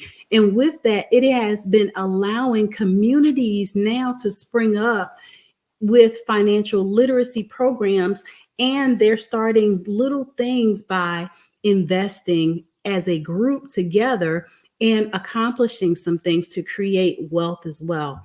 So for everyone, we can practice steps to improve financial literacy. I did mention earlier, starting early, introduce financial education at an early age, and teach children the value of money, saving, and responsible spending. So I know that the earlier that we put those habits into place, it becomes a lifestyle, as well as using technology, having community engagement is going to be really essential, because now it's just not you doing it. It's now a huge effort. It becomes a network of like-minded individuals that's now on the same track and the same trajectory. And a lot of times you have a support system, a supportive community that's all on this pathway to create financial success. And as you encourage those responsible behaviors, it now is growing because of, let's just say, social media, for example.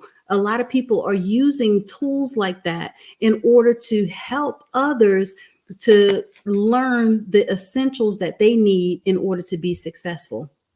And then you can also be a champion. You can partner with financial institutions that offer these educational programs and resources to their customers. And collaborations between banks and credit unions and community organizations can enhance financial literacy efforts exponentially, right? It can really turn around the face of a community just by us going in and asking questions. And we also should be a continuous learner. The more that we learn, the better positioned we allow ourselves to be in. So financial education, it's a lifelong process. I can only tell you that you cannot know enough information. I tell people, with all the education that I've been able to acquire over the years, I still don't know everything. And because I don't know everything, I am eager to learn something every opportunity that I get. And you want to encourage individuals to stay informed about the financial trends, about products and strategies that's going to help you to become the next millionaire in your family, or the first. I will say that financial literacy provides you opportunities for continuous learning through advanced courses and professional certifications. There's now a lot of colleges that are starting to offer advanced courses that you can take that's freestanding. You don't necessarily have to go and get a degree, but you can go and learn something more about investing. You can go and learn more about real estate that you can take potentially through the local college there. Now, I also want to say that financial literacy is just not about managing money, but it starts with your mindset and how you think about your relationship with money. Sometimes sitting down and asking yourself where you have developed some of the money habits that you have. How did you learn about how to pay your bills and when to pay your bills, how to properly use credit can be life-changing. Sometimes there's some habits and some things that we do that no longer serve us. It no longer works. It used to work and used to be effective before, but now because times are changing, everything is automatic. Most companies have an app today that they want you to use. However, if we're not sometimes taking advantage of those apps, we'll just say we could be missing out on opportunities to save and be able to use that money somewhere else. So the more education, the more touch points that you can have with financial literacy, it helps you to now maximize every single dollar. And you being able to do that could be the difference of whether you make your purchase today or you make it tomorrow. And the differences between the two sometimes can be thousands of dollars of a difference in savings, and or either spending because you will spend more sometimes when we're ill-equipped. And let's just say our credit is not perfect, right?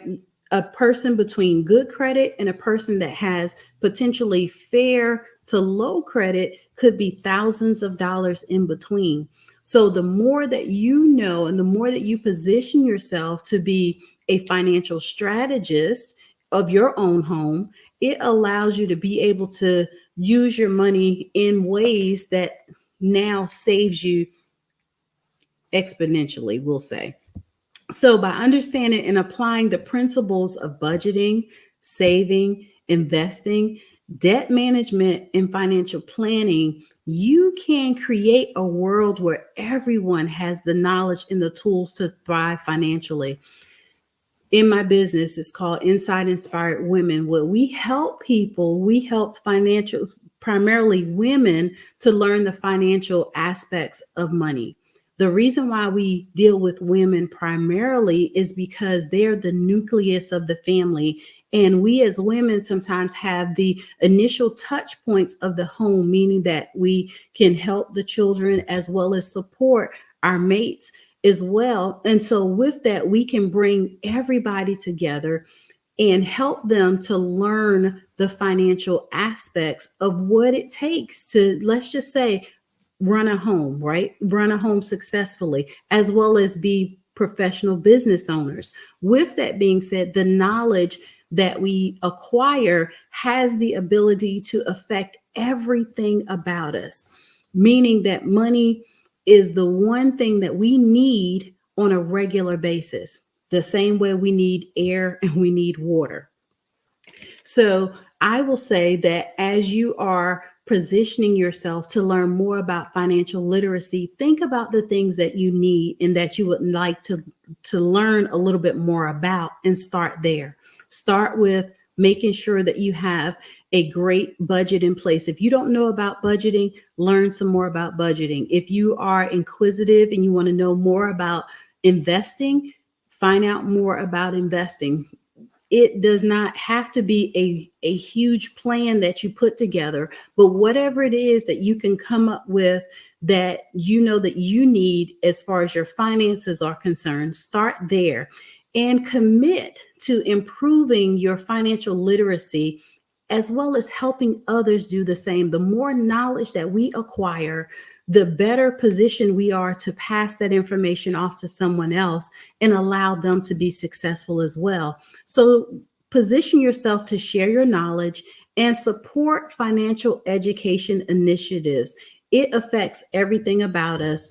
And whether we are successful at being homemakers or whether we are successful at running major companies, money still affects us. And the more that we position ourselves to know about that, the more that we can make financial strides as we continue to build rich legacies as we're moving forward, as well as strive to make informed financial decisions every single day.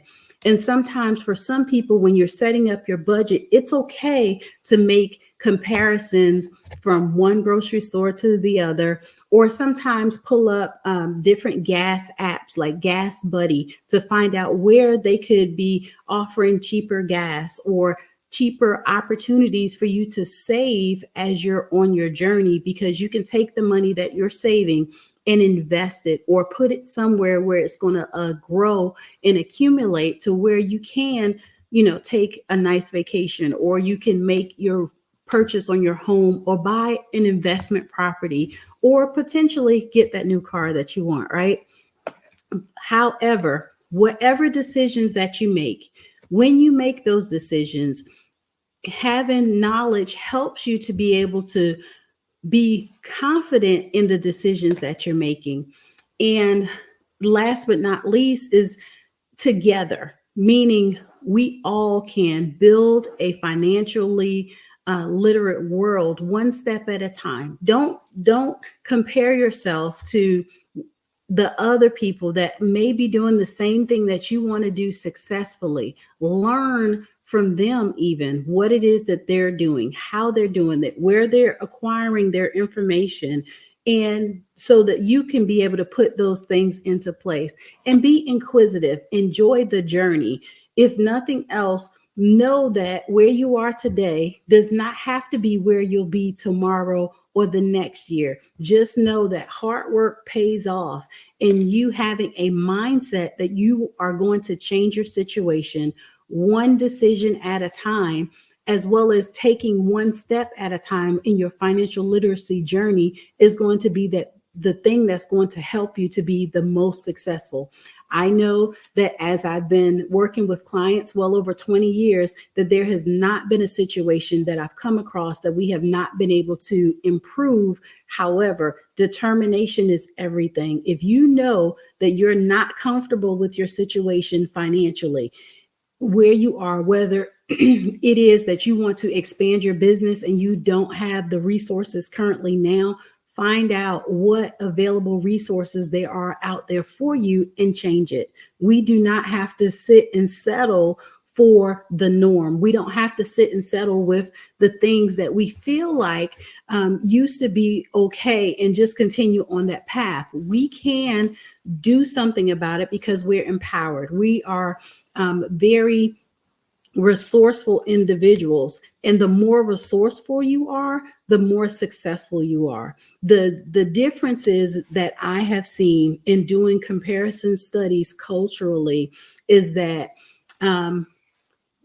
sometimes when we are looking at our financial situations and wanting to make decisions on whether or not we should expand now or if we should expand later, is the resourcefulness that comes behind that, right? Knowing who to ask for what and how to get the help that you need can also be an empowering tool. Let's just face it, I did admit that I didn't know everything. And so I have been on a quest to learn the things necessary in order for me to become successful.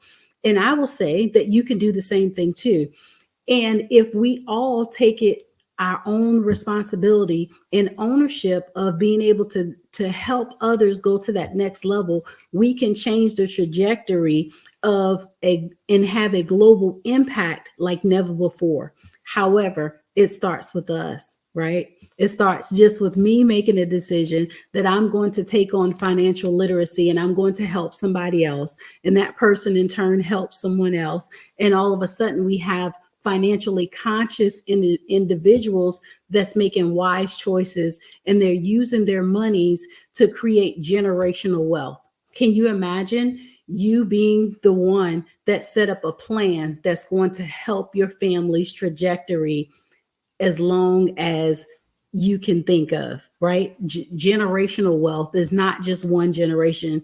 And when we talk about putting a lifestyle together, it takes 1 to 2 generations a lot of times to change a habit. And sometimes the generation is a 10 to 20 year gap. Meaning that if we train up our children in a certain lifestyle and habit, and they now take that on and they teach it to their children, That's where the 10 to 20 year gap comes in at. And I don't know about you, we've been behind long enough with financial literacy that we can now take ownership and do something different because we have tools at our disposal. We have people in communities that have been set up with the knowledge and the experience. All we have to do is tap into that. With you taking the ownership to tap into that, though, it allows you to become empowered and built up in your financial knowledge. And with that, you can take those and make the decisions necessary in order for you to be able to change. I will say that if you continually have had a challenge and you are now finding yourself that challenge is coming up more regularly, that's the time when you feel like, or you know that you need to get some help, right? Don't sit there and suffer in silence, knowing that you need to do something about your financial situation and don't do anything. Bills are not going away. We still have to eat. We still need resources, right? Utilities and different things like that.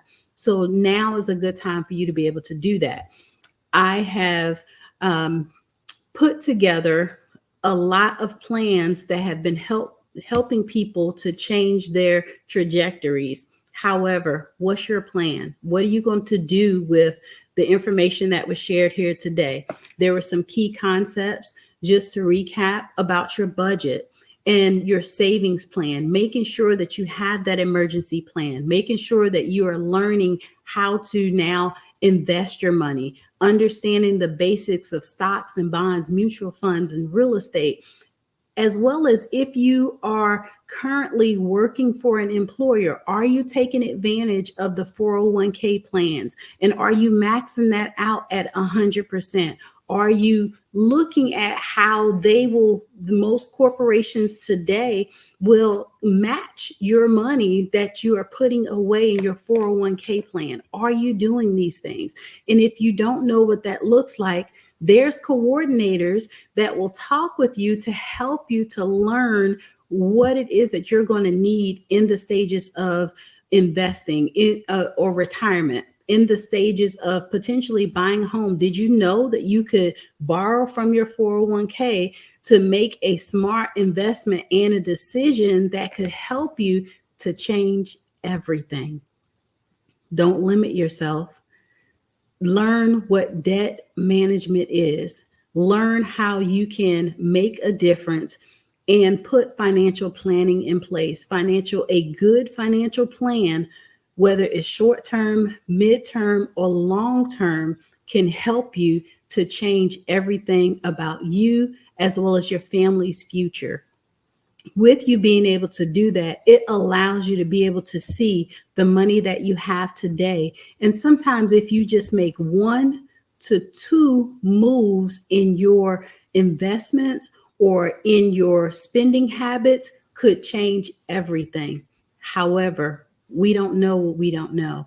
And when you find yourself in those situations, this is the time where you potentially want to get some help. You want to solicit the advice of a professional, whether that is a professional investment person, whether it is a professional insurance person, or a coach in financial literacy, someone that can help you to set a plan up and potentially go through the steps necessary that's going to help you to be able to set your family and your future on track. I will say that today is an excellent day for you to get started, for you to review your plans that you already have in place and take it a step further and now take action. That is the thing that I find that a lot of people don't do enough, that causes their plans sometimes to fail. So with that being said, thank you so much for allowing me this opportunity to share with you financial literacy on today. Dr. Tabitha, you are absolutely amazing. Amazing. And the funny thing about it, and it's kind of sad, But most of us, a lot of us come from a family culture of how to make $1 out of 15 cents and not how to earn 20% interest on $1. So That's we right. have to go from one mindset to another. So please, please, please remind us how to connect with you online. Tell us the name of your book if you have one, and how to reach you everywhere. We need your information. Yes, thank you so much. You can reach me at drtabitharussell.com. That's my name. As well as on all social media platforms. I am Dr. Tabitha, and I do have several books out on Amazon. My first book is I Divorced My Money and Married My Mindset, that you can reach on Amazon as well. So thank you so much for allowing me this opportunity to be here on the Black Business Network. Thank you, Dr. Tabitha. Thank you so much for sharing your knowledge and your experience and your expertise. Thank you. Genius is coming, and I will see you on the other side. Yes, take care.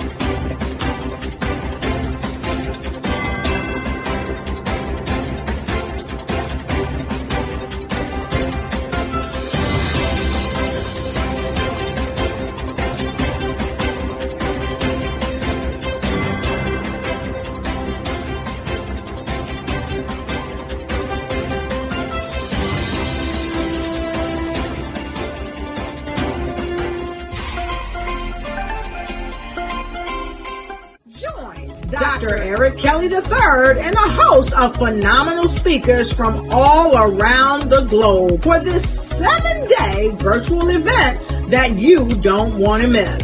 The mission of the Black Business Expo is to raise scholarship money from kids all the way from high school, all the way from college. The Black Business Olympics is one of the largest Black business showcases in the world. It is an opportunity for businesses and companies to showcase their businesses globally. We are going to be giving away laptops up to $5,000 away to students. Again, I'm Olivia Appleberry, the founder of 2 Cents Finance and one of the speakers for the expo. I am so excited to see you there. For more info, go to www.blackbusinessexpousa.com or call 919-308-9090 and hope to see you there. I am Black business. From the moment I wake until the time I sleep. Yes, I am Black business. I am Black business. Tell me, are you Black business? I am Black business. Do you support Black businesses? Listen, I support Black business because I am Black business. Black Business Expo, one of the largest business showcases in the history of Black business in the world. The world! Sign up today at www.blackbusinessexpousa.com or call 919-308-9090. I am Black business. I am Black business. From the moment I wake until the time I sleep, I am Black business. I am Black business. Are you Black business? I am Black business. Do you support Black businesses? I support Black business because I am Black business. Black Business Expo, one of the largest business showcases in the history of Black America in North Carolina. Join Dr. Eric Kelly III and a host of phenomenal speakers from all around the globe for this 7-day virtual event that you don't want to miss. The mission of the Black Business Expo is to raise scholarship money from kids all the way from high school, all the way from college. The Black Business Olympics is one of the largest Black business showcases in the world. It is an opportunity for businesses and companies to showcase their businesses globally. We are going to be giving away laptops up to $5,000 away to students. Again, I'm Olivia Appleberry, the founder of 2 Cents Finance and one of the speakers for the expo. I am so excited to see you there. For more info, go to www.blackbusinessexpousa.com or call 919-308-9090 and hope to see you there. I am Black business. From the moment I wake until the time I sleep. Yes, I am Black business. I am Black business. Tell me, are you Black business? I am Black business. Do you support Black businesses? Listen, I support Black business because I am Black business. Black Business Expo, one of the largest business showcases in the history of Black business in the world.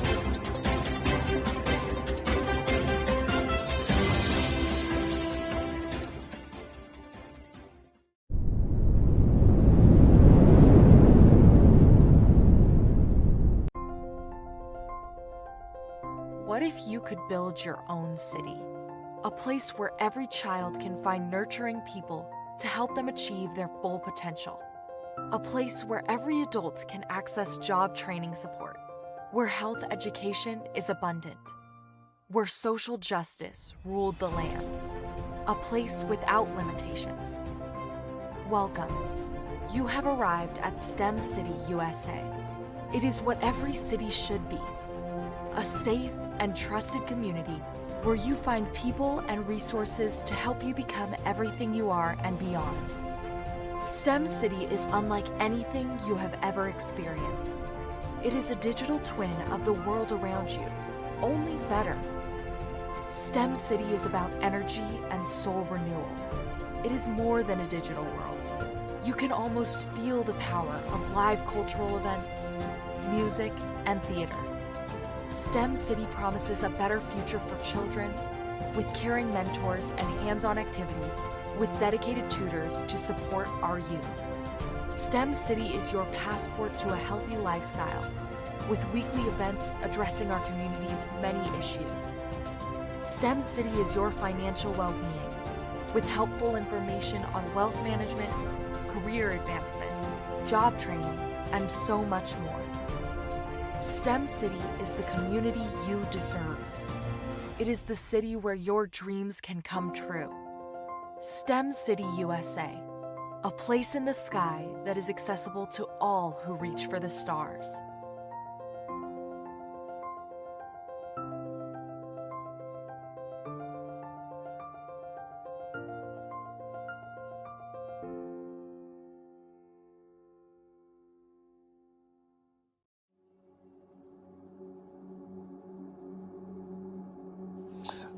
I was born and raised in southeastern West Virginia, the coal fields. My father was an AME minister.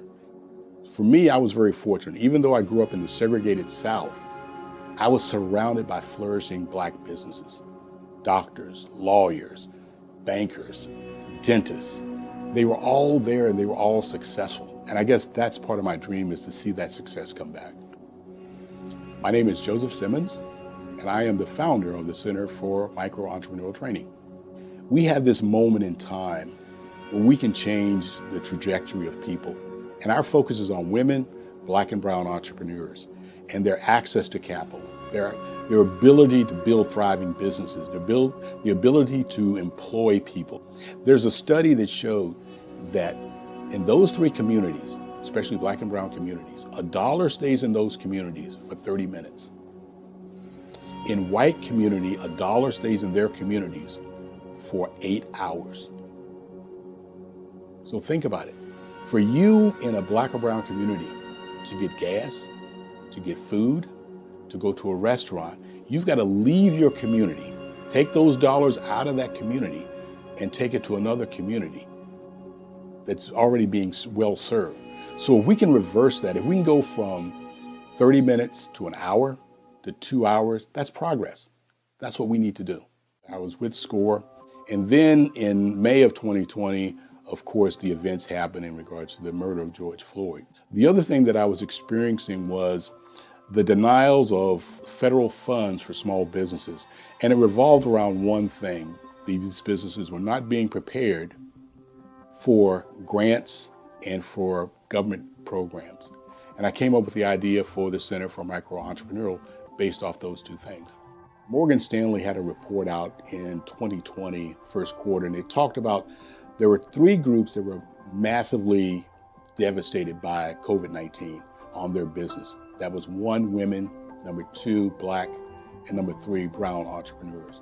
The research showed that they had less cash on hand, they had less opportunity to go into a bank and get money, and they were very dependent on family and friends to keep their business up and running. If we can focus on those 3 groups, then we can have a dramatic impact on our communities. Really, the focus is on 3 areas. And those 3 areas are 1, the people, number 2, the courses, and number 3, a support network. Here at CMAT, we will provide you with the fundamentals for generational success. And you will be creating a vibrant community by attending our 5-day immersive training course.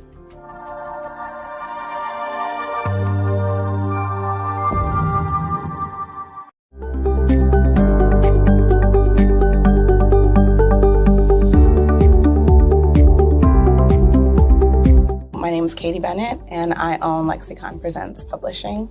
We are a publishing and media company that helps you take your story and share it with the world.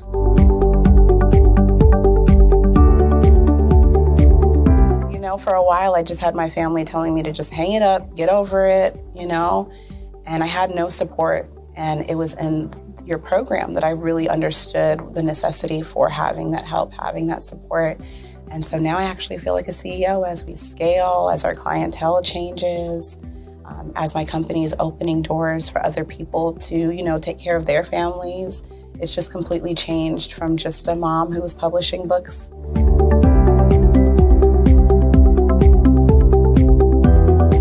I was at a point where my job, although it was paying really well, wasn't enough. And my business was always in the red. And I was tired of it. And so I came in just hoping to get some sort of help to just not end up in the red every month.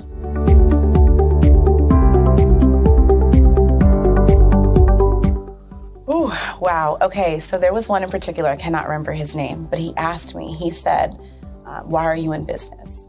And I told him that I wanted to make a difference and I want to help my community. And he let me ramble on for a while. And then when I was done, he was like, okay, all of those things are great. They make you a humanitarian, not a business owner. And he was the one who told me, he's like, you know, you have this great service and you're offering it at like a great value price. So to someone like myself, we don't know that we're going to get the value of what you're actually bringing. And so that gave me the confidence I needed to raise my price. It gave me the confidence to go after my actual client that I actually prefer to work with. And it really just changed everything for me. I don't think without him kind of giving me that push, I don't think I would have gotten to this point or position.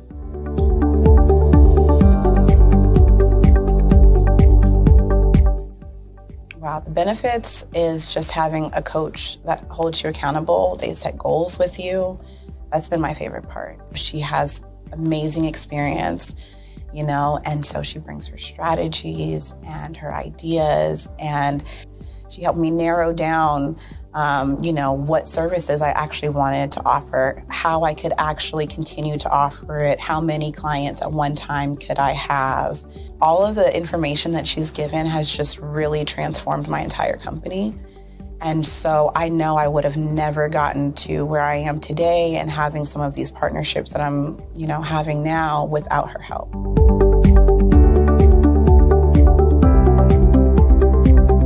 You're going going to get information that you're not going to find on YouTube. You actually take the time to strategically give us the information, then give us time to actually apply it. I would also say that so that you're not just out on a ledge alone trying to figure this out. Like, you deserve to be in a community with other people who also want to grow their business. And then finally, the biggest thing I think I took away from CMET was that I had a whole office in Longwood. I still do, and at the time I had not paid my business tax receipt. I didn't know that that was something you had to do. So that was like one of the first couple days of information, and I'm like, oh my gosh, let me go get that together right now. So I'm really glad that, CMET was there for myself, and anybody else who has the opportunity, they need to do it.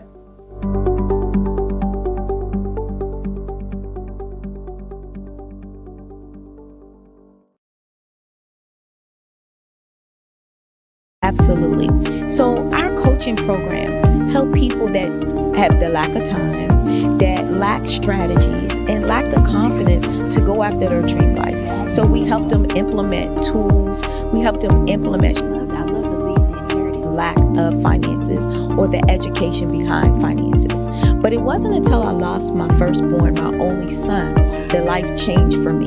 And where I was going after it all, living the corporate life, hit my 6-figure income, and living in my dream house with my dream man, driving my dream car. Wow. I nearly lost it all. Wow. When I lost my son. And so I realized it only takes one financial catastrophe that can change your entire life. That's what made me start All New Beginnings. Because no matter what's going on in life, there's a new beginning. And because of that, we develop a program called Wise Minded. My little slogan is, don't just dream it, let's live it. If they want to connect with you or work with you, what is the best ways for them to be able to do that? Well, for my social media guru, you can connect with me on every single social media platform as Tanya T. Wallace.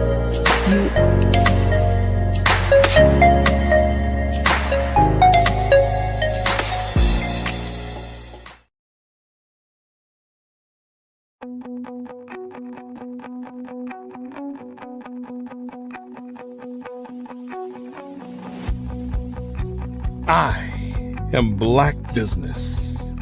From the moment I wake until the time I sleep. Yes, I am Black business. I am Black business. Tell me, are you Black business? I am Black business. Do you support Black businesses? Listen, I support Black business because I am Black business. Black Business Expo. One of the largest business showcases in the history of Black business in the world. The world! Sign up today at www.blackbusinessexpousa.com or call 919-308-9090. I am Black business.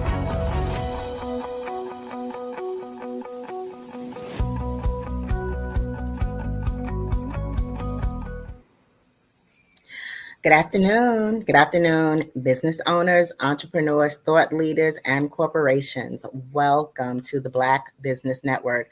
My name is Eartha Watts Hicks. I am the CEO of Eartha Tone Books, publisher of Love Changes, Graffiti Mural, and A Planner is a Girl's Best Friend, as well as a freelance writer, editor, and PR writer and affiliate for blackpr.com. And I am your business moderator this afternoon on the Black Business Network. The Black Business Network is a 24-hour business network showcasing Black businesses, business owners, entrepreneurs, and thought leaders worldwide. We have speakers from North Carolina, London, Singapore, Africa, Japan, cities all over the United States.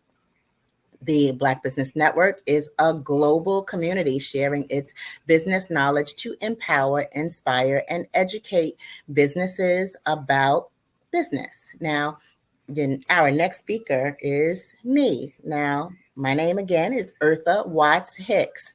I'm an NAACP award-winning author, longtime active member of the Harlem Writers Guild, and executive editor at Harlem World Magazine. My debut novel, which is Love Changes, which is this little beauty right here, won the Just Read Literary Game Changer Award from the NYCHA, New York City Housing Authority branch of the NAACP. And at that time, I was named New York City Literacy Ambassador. Love Changes also won, Reader's Favorite Silver Medal in Urban Fiction. It also won Top 50 Sexy Story, and it was recognized as a summer read by the New York Amsterdam News and Fashion Avenue News as well. So this afternoon, I would like to speak about my second book baby, which is Graffiti Mural. Now, Graffiti Mural is a collection of poetry, short stories, and personal essays, most of which take place in New York or are New York City inspired. And I'm an author. I began my writing journey at age 11 with the study of journal writing, which was writing in my own journal, and poetry. So I started writing poetry at the age of 11, and there has always been poetry and songwriting at some point in my life from the time I was about 13. If you want to go back to age 11, you can say age 11 if you want to count those poems. But I say age 13 because I don't remember any of the poems I wrote at age 11. So a good chunk of my life went towards being an aspiring songwriter. And it was on that journey that I had learned that getting a song on the radio was not as simple as creating or writing a great song. There had to be a whole avenue for you to get your music to the artist, to the record label, to get it pressed, to get it on an LP, to get it performed on the radio. And if you are a stay-at-home mom, which I was at the time, that connection, that circle of influence is not easy to come by. So it was that passion that led me to turn what was my song catalog into chapters of a novel, which soon became Love Changes. And along the time and along the journey of me writing Love Changes, and after I had published Love Changes, I was continually writing pieces, be they poetry, be they healthy starts to different novels and different projects, to personal essays, things that I had experienced in my own life that may have been just a quirky afternoon, but resounded with so much meaning that I wanted to capture it. So those types of pieces are what went into Graffiti Mural, which is my collection of poetry, short stories, and personal essays. And Graffiti Mural features me here as a graffiti art behind the model, and the image of the model and that gateway alley that she's posed against the wall is a photo by Harlem photographer Kenny Graham, who does photography for his own brand, which is JD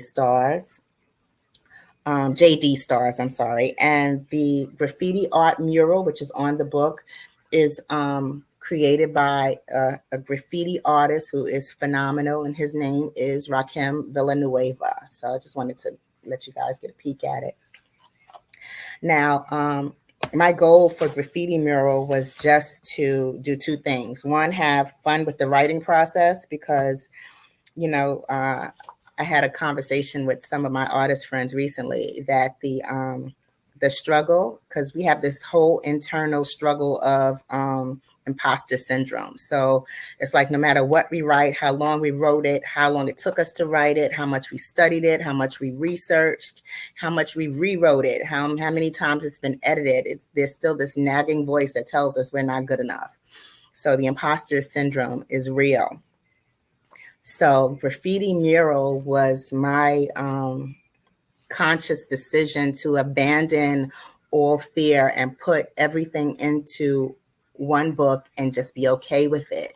And that's exactly what I did with Graffiti Mural. It's my work, and I stand by it, and I had the courage to put it out there without having to beat myself up 10 times to ensure every aspect of it was absolutely perfect, which the fact that I was okay with it being pretty good was better than great for me because I tend to hold on to things. But I will read to you one of my fun poems, which was about my cat. A number of years ago, I had Kitty. And that's the name of the cat. Had this cat for 15 years, and Kitty was a mean cat. But if a mean cat can be your best friend, that was Kitty. Kitty was an amazing cat, even though he was just terribly mean. But he was a lot of fun, and he actually found his way into my novel Love Changes as the character Joy. But I wrote a poem about Kitty called Sharing Kool-Aid with My Road Dog, and I'm going to share a bit of it now. Left hand partially numb. Post-carpal tunnel release. I pour myself a drink, filling my glass past its brim, spilling Kool-Aid into Kitty's food bowl. Dry rainbow Kittle that had been ignored half the day, he now gobbles like fried catfish. Red Kool-Aid soaked. It's a new delicacy for Kitty. Makes me wonder, what if my cat, better yet my road dog, needed to undergo another kidney stone surgery? 1-800-CAT-CARE, how may I direct your call? Okay, I need to know, what's my current line of credit? And that one was sharing Kool-Aid with my road dog. Now, the fun thing about poetry is that it's an expression. It's artistic, it's fun, and it allows you to kind of throw paint on the wall and let it stick and see what design shows up at the end. So it's my way of expression, and it's also my way of self-soothing, if that makes any sense. This one is called Your Own Way. Pick your passion. Stick needles in sick kids, massage spices into lamb, make music bubble up and burst. Go, satisfy your Jones, bruise your body and your ego. Play games, kick game, or shoot game. The choice is yours. Scream your secrets. Be your dream. Drown your misery in chlorine. Write or read, or write to read until split infinitives and dangling participles leave you hanging breathless. Then come back from that. Take a nap. Wake up to makeup. Beat your face. Punch a bag or fix cars. Race, skate, fly. Paint the town. Paint the clouds and some happy trees. Plant a tree. Watch the stars. Name a star. Be. Positively switch your new do to one you wouldn't usually do. Whatever it takes to ensure your Jones is completely satisfied, do you all the way. Just keep doing you your own way. And that one is Your Own Way, which is one of my my little favorites. Now, Graffiti Mirror actually took me about, I want to say maybe about 6 months to compile. And I say 6 months to compile because I was always writing and I always had the material. It was just a matter of selecting the material that I wanted to present in the work. Here's another one, a poet who loses a note. I wrote an incredible poem, but I misplaced it. In my search for lost poem, I stumble across 10 more I don't remember writing. I know they're mine, my handwriting. I guess I'm scribbling on the go, words, letters, seeds, on the bus or subway, on the run, crafted everywhere, standing in line within any sliver of idle time without realizing I dump thoughts. I craft poems, though I still have yet to find the poem with the best timeless one line. The other 9 I did find are better. So I'll keep searching. That's a no-brainer. And yeah, that's, the basics of, what my writing is and my poetry, that is. And there's one more. This one I wrote as part of a workshop at the Frederick Douglass Creative Arts Center that was in Manhattan. It was one of those programs that would open up. Ooh, it was year round. Actually, it was year round, and it gave aspiring writers a chance to study in a workshop with some of their literary heroes. So in this poetry writing workshop, I got a chance to study under renowned poet Jackie Johnson. I got a chance to take novel one under Valerie Wilson Wesley, who at the time was like my favorite author. So I would go to her workshop, her writing workshop for novel one, with a bag of her novels that were my own collection of her novels. And I never worked up the courage to ask her to autograph the novels for me. But in a twist of fate, she wound up endorsing my novel Love Changes. Because I did study and take her workshop. So that was the beauty of it, of that experience. And my poem that I'd written in that Frederick Douglass Creative Arts Center poetry workshop is called Summers Down South. My childhood summers spent down south taught me appreciation, a lesson the moment I stepped my polished shoes onto my family's red dirt acre. Ghetto red bricks now appealed like castle stone. By day, I'd race in white tennis shoes, my dust cloud a short leg behind my barefoot cousins. Board games. Can't easy bake mud pies, but they'll just have to do.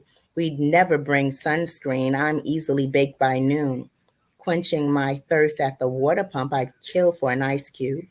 By night, call me the mosquito feeder, an avid reader. There's only Channel 2. Early rest on the makeshift bed, rags that feel like nails, till I rise at the rooster's crow. Walk the eerie walk in the dim of dawn out to the outhouse where I handle my private business in the company of busy buzzing flies. The long journey back, I'm anticipating my room, my toys, color TV, home to the projects to watch the Bradys and play with Barbie. No dream house, still I am happy just to be me. Yeah, so I grew up in the early 70s, and it was a time where I had lived in a housing project, and in living in a housing project, I used to think, oh, this place is terrible, especially in the 70s, because New York during the 70s was abandoned buildings. This is the Bronx. Abandoned buildings, rubble, dirt lots, burnt out buildings, stray dogs, graffiti, crime. New York in the 70s was not the New York it is today. So I remember, I used to feel, oh, I wish I lived somewhere else, because you'd watch television and on television, the kids were getting ponies for Christmas. So, to make a long story short, I used to visit the South like every summer. And when I would go down South, there was no air conditioning anywhere. Not even in New York, we didn't have air conditioning in the 70s. But in the South, they barely had electricity. There was a water pump outside. We didn't have running water. We didn't have an indoor bathroom. We didn't have a shower, and it was so hot. It was ridiculously hot. And my cousins were happy to run and play and do everything barefoot when I was used to wearing my sneakers everywhere, which they call tennis shoes. Why are you playing outside in your tennis shoes? So, the experience that I had in the South as a child in the 70s made me come back to at least appreciate electricity, running water, ice. in the freezer in New York and playing with toys and a different, because the different dynamics there were in the 70s made me realize to learn to appreciate exactly what I had. And things are different for all of us now in the North and in the South. And lives have changed, and, you know, our people's economy have changed, and our culture has changed, and it has evolved. So, you know, when you think of the 70s was just, and I hate to count the number of years, just a few short decades ago, it's amazing when you realize just how much of a dramatic difference we've had as a people and what we were just a few short decades ago, as opposed to what we are and have access to now. And maybe that's one of the reasons why the powers that be fear our advancement so much and try to limit what we have access to. But it's up to us to offset that, do the best that we can, and keep it moving. Now, my next story is called Miracle on 42nd Street. Now, Miracle on 42nd Street is, it's actually happened. It was a true experience, a real experience. I was on the subway, and actually, you know what? I'll just go straight into it because the story speaks for itself. But this is a real, true experience. And it was remarkable. And you'll see how much of a miracle it is. Miracle on 42nd Street. I had just left the hair salon at around 11:15 p.m. Karen, my best friend and owner of Eternal Beauty, occasionally gave me a lift to the Gun Hill Road train station on her way home. I was hoping to be able to catch the M11 express bus down into Lower Manhattan. That would have left me closer to home, and with minimal traffic, it would have been a quick 45-minute trip. Unfortunately, I missed my bus by about 10 minutes. Instead of waiting a half hour for another, I walked my beautified self across the street to catch the Flatbush-bound number 2 train down to 34th Street. That ride should have taken little more than an hour, but on this particular evening, the wait for that train was excruciatingly long. When the train did arrive, the subway car was half filled with young adults looking like they were on their way to hang out on a Friday night. Girls all had their hair and nails freshly done, guys with fresh haircuts dressed in their best casual clothing. Everyone spread themselves out in the car, allowing themselves ample room and assuring they didn't invade anyone's personal space. The train itself did the usual squealing and jerking, but crawled to 149th Street Grand Concourse. We pulled into 125th Street. A man that I assumed to be homeless entered and walked through, making an obnoxious pitch for passengers to fill his coffee cup with paper money. As he blew by me, I didn't notice any odor, but would have assumed he had a foul odor by the looks of him. I know one thing, he was not satisfied with the fact that not a single coin donation dropped into his cup, so he planted himself smack in the middle of the subway car instead of proceeding and began to holler his random thoughts. I'm from Maryland. I never been to a rodeo, and I like sandwiches with a lot of meat. New Yorkers can ignore anything. Despite his odd statements, no one so much as glanced in his direction. Those random assertions of his soon covered everything from fragments of his life to Bible verses. Competing against the Beats and other stereo earbuds half the younger passengers were wearing, urged him to increase the volume on his storytelling, and he carried on, spreading his message with spit flying from his mouth. At 96th Street, an Asian gentleman rushed in. He sat and looked across from him at the screaming man in the dingy cargo pants, up and walked to the other end of the subway car. The train pulled into 72nd Street, a station that now had a crowded platform. Passengers piled in, quickly filling all the empty seats. Hands searched for space on the poles. The screamer went right back at it. Maryland makes the best steaks, and this ain't Maryland. The tourist that had just sat next to the screamer was a tall, beautiful, bright-skinned Black woman with big, bushy hair. Her big, beautiful smile reminded me of my daughter. Young, she must have been in her early 20s. Her voice barreled with a pleasant accent when she screamed back, "Of course this is in Maryland. I've been to Maryland." Now, of this trainload of passengers, those who had been purposely avoiding eye contact with this man were now engaged to see how he was going to react to her. I can only assume that, like myself, they were quietly deciding how involved they'd get. The screamer's response was to ask, "Well, where you from?" "I'm from California." At that, he said, "California's a beautiful place." And she screamed back, "I know, that's why I live there." He cleared his throat and lowered his voice. "I also like Virginia. I've actually been all around the world." "I've only been as far as West Coast to East Coast, and I've been down to the Caribbean twice, but I do love to travel." He said, "I like to travel too."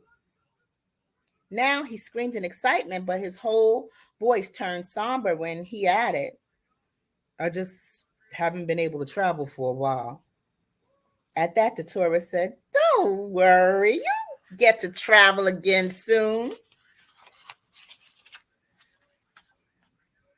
Now, the rest of us who had been there before, during, and after his entry into the car, we're all quietly laughing to ourselves.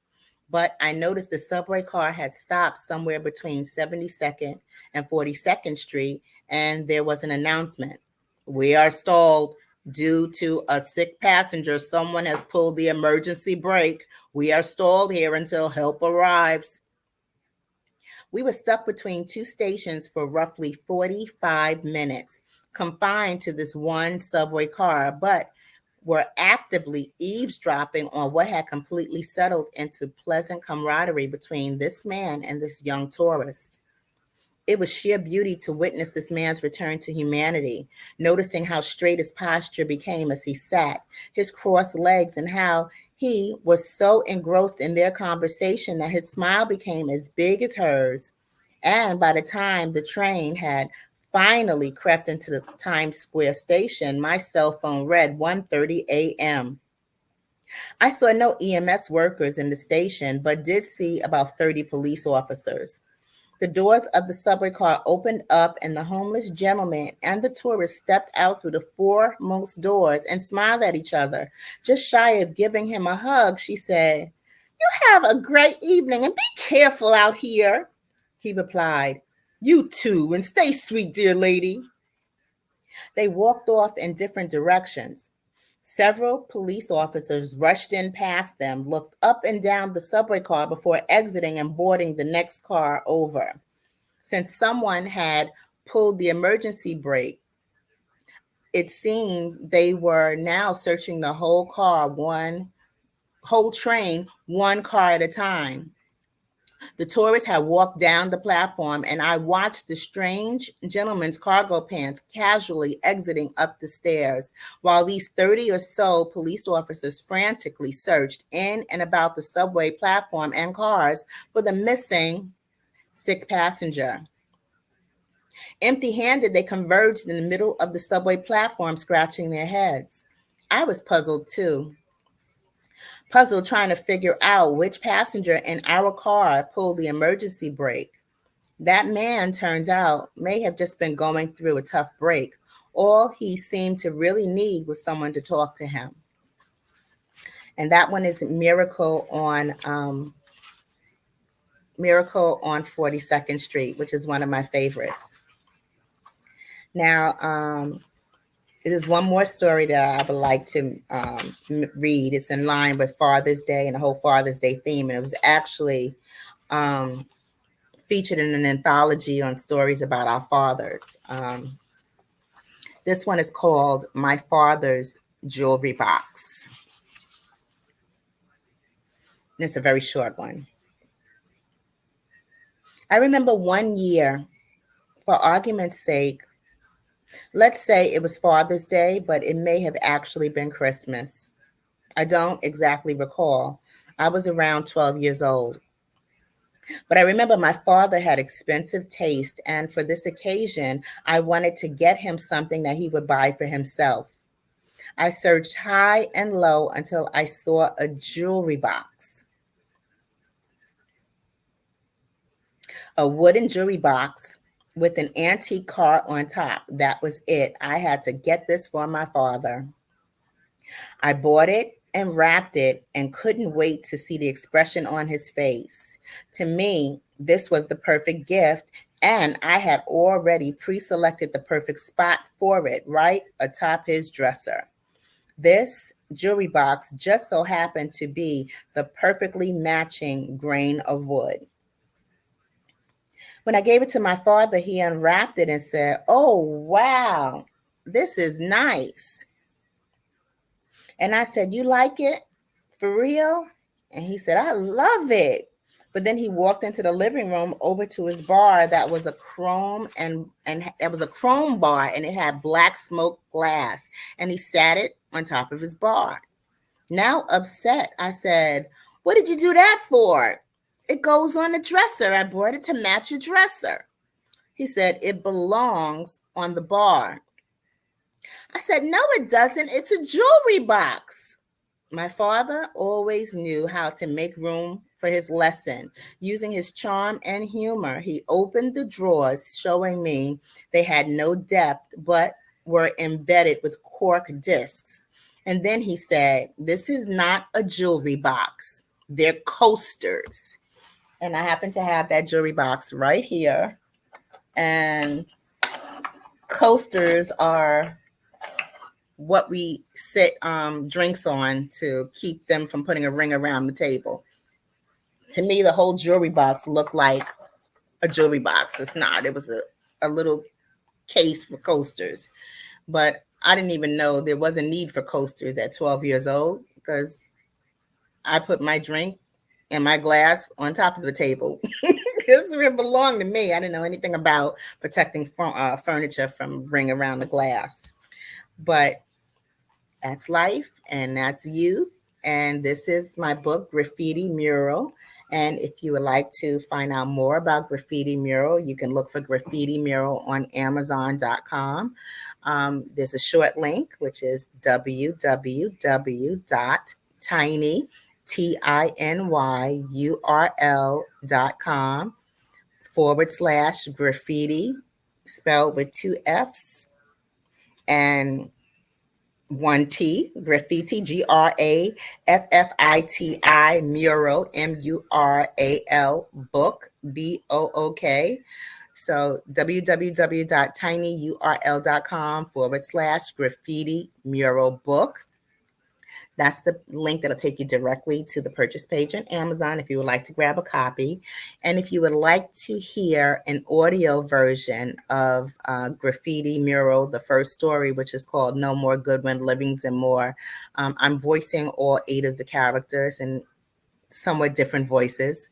That's available on a Bandcamp site, where you can also make a donation if you so choose.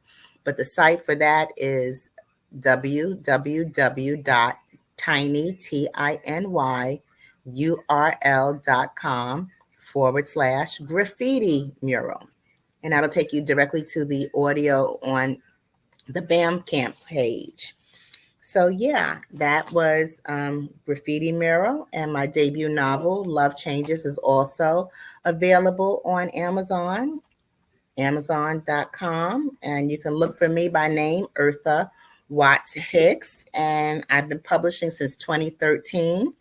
So check me out on Amazon. You can Google me by name to see the different books that I publish. I also have a presence across social media at Eartha Tone, and that's on Facebook, Twitter, LinkedIn, YouTube, and TikTok. So across social media at Eartha Tone, you can find me and connect with me and follow me, and I'll more than likely follow you back, especially if you send me a message and tell me that you've heard about me on the Black Business Network and the Black Business Olympics.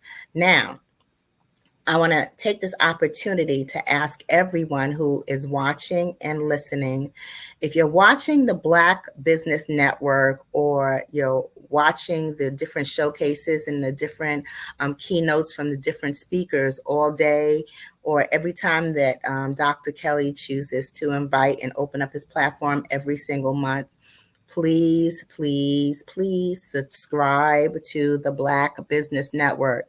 Subscribe on YouTube and share the link and ask others to subscribe as well.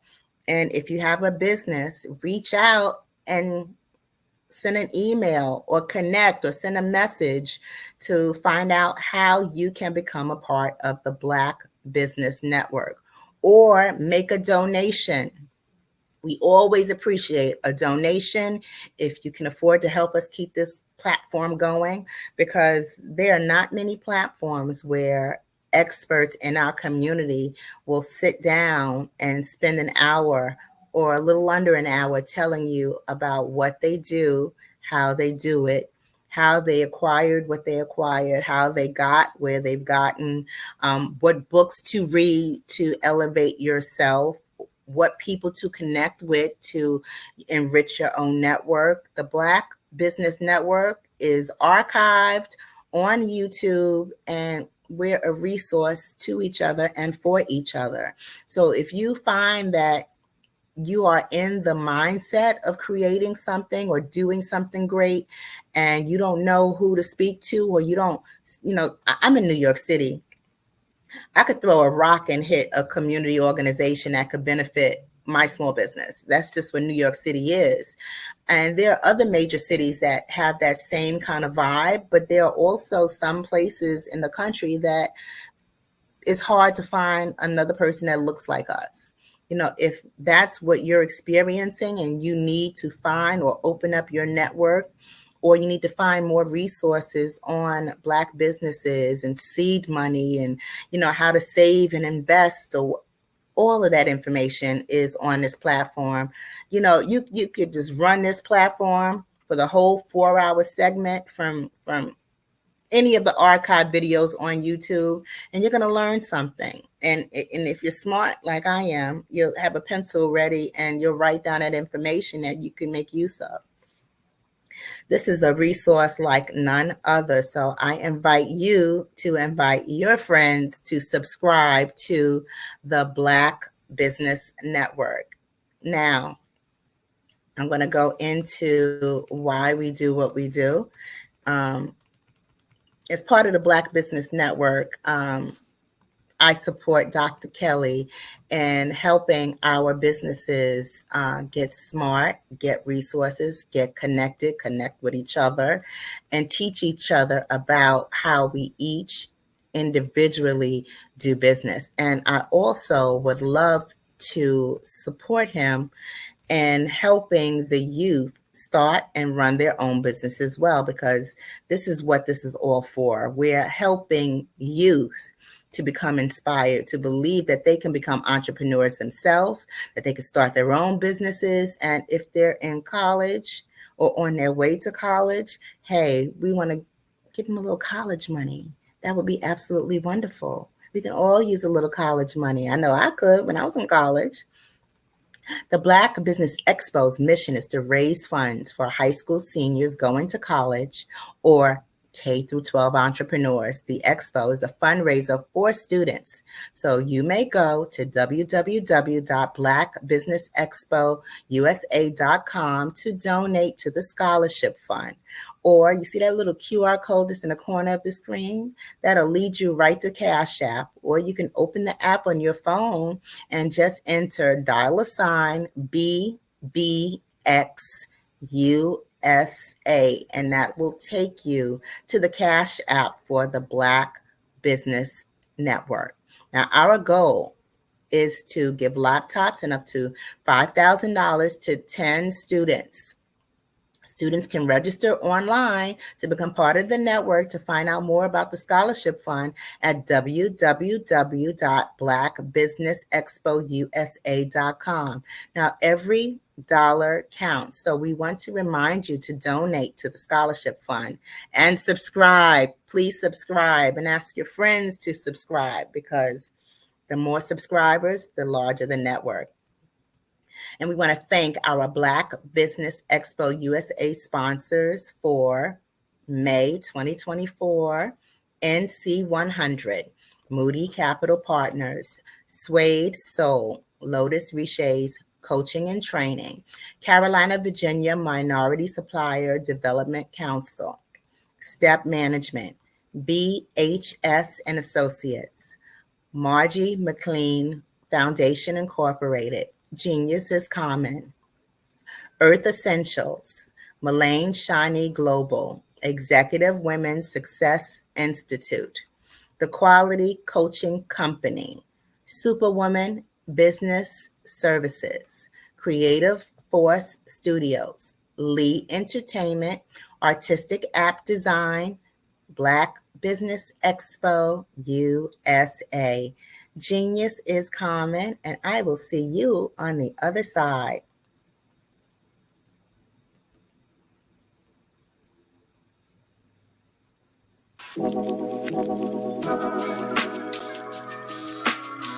The African company and the African CEO is making a conscious decision to bring on someone external to the continent versus bringing on someone who is from Ghana or Kenya or South Africa.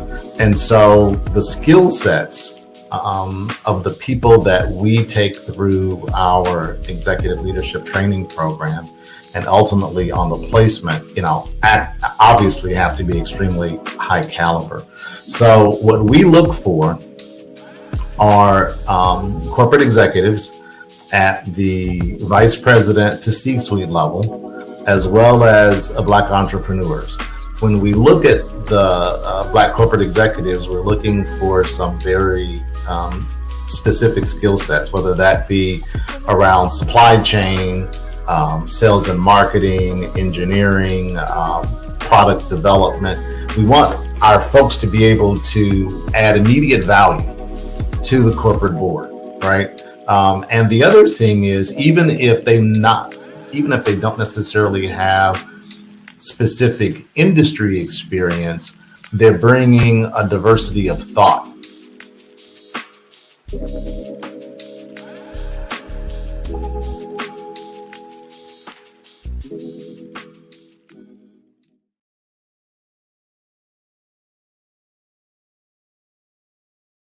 I'm Ramon Ray, founder of Smart Hustle Magazine and smallbiztechnology.com.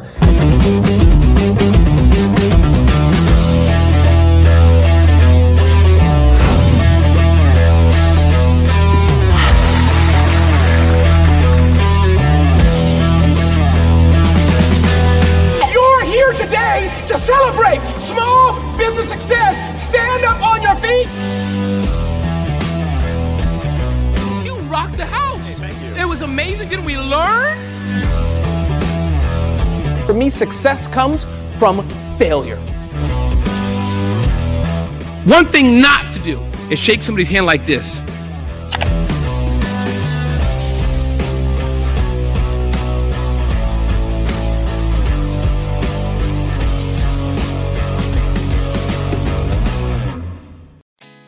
Did you know women represent just 3% of Fortune 500 CEOs and less than 15% of corporate executives at top companies worldwide?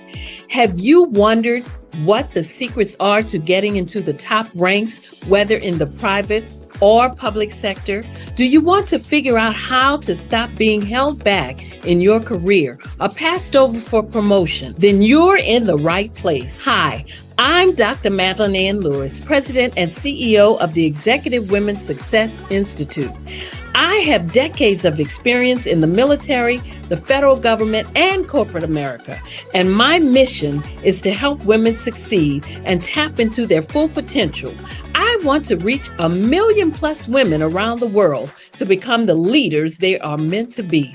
So if you want to move into a management or executive level position, or maybe you are a female veteran transitioning out of the military into business entrepreneurship, then reach out to the Executive Women's Success Institute at 301-693-3284. Let us get you on the fast track to success.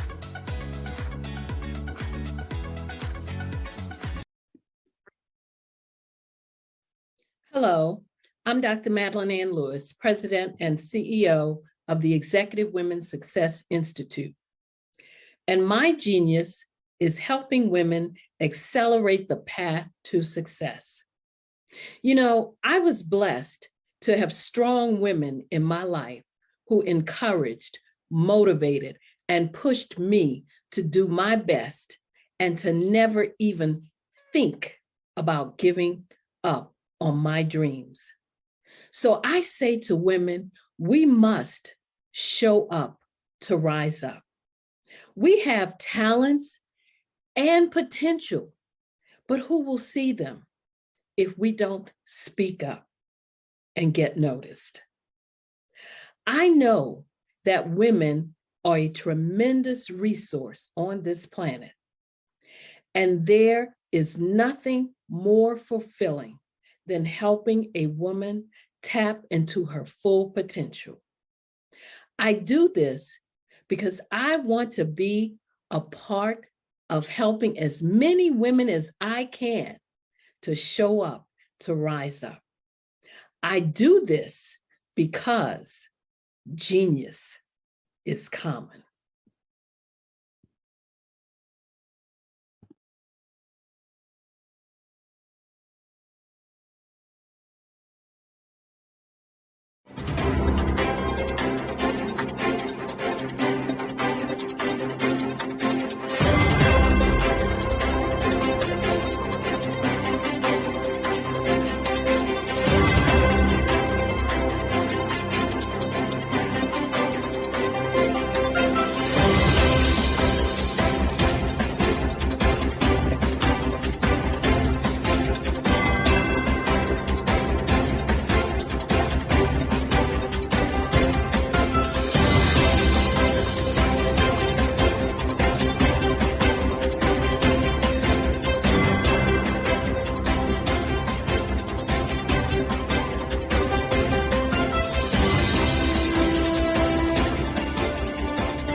Dr. Eric Kelly III and a host of phenomenal speakers from all around the globe for this 7-day virtual event that you don't want to miss.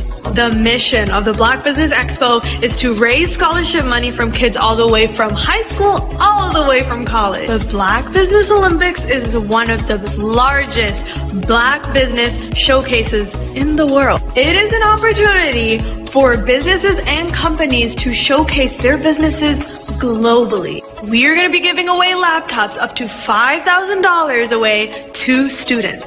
Again, I'm Olivia Appleberry, the founder of 2 Cents Finance and one of the speakers for the expo. I am so excited to see you there. For more info, go to www.blackbusinessexpousa.com or call 919-308-9090 and hope to see you there. I am Black business. From the moment I wake until the time I sleep. Yes, I am Black business. I am Black business. Tell me, are you Black business? I am Black business. Do you support Black businesses? Listen, I support Black business because I am Black business. Black Business Expo, one of the largest business showcases in the history of Black business in the world. The world! Sign up today at www.blackbusinessexpousa.com or call 919-308-9090. I am Black business. I am Black business. From the moment I wake until the time I sleep, I am Black business. I am Black business. Are you Black business?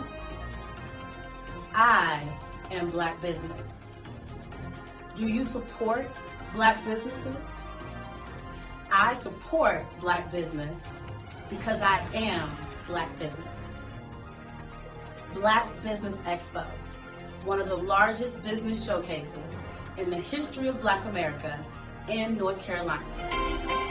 Join Dr. Eric Kelly III and a host of phenomenal speakers from all around the globe for this 7-day virtual event that you don't want to miss.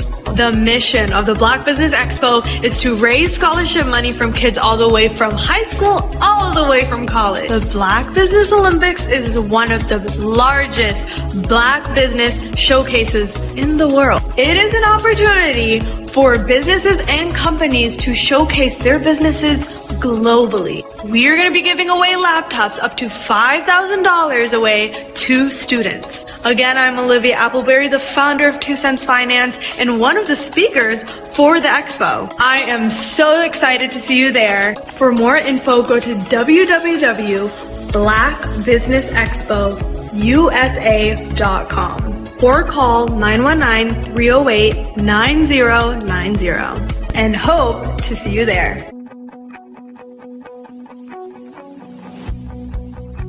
I am Black business. From the moment I wake until the time I sleep. Yes, I am Black business. I am Black business. Tell me, are you Black business? I am Black business. Do you support Black businesses?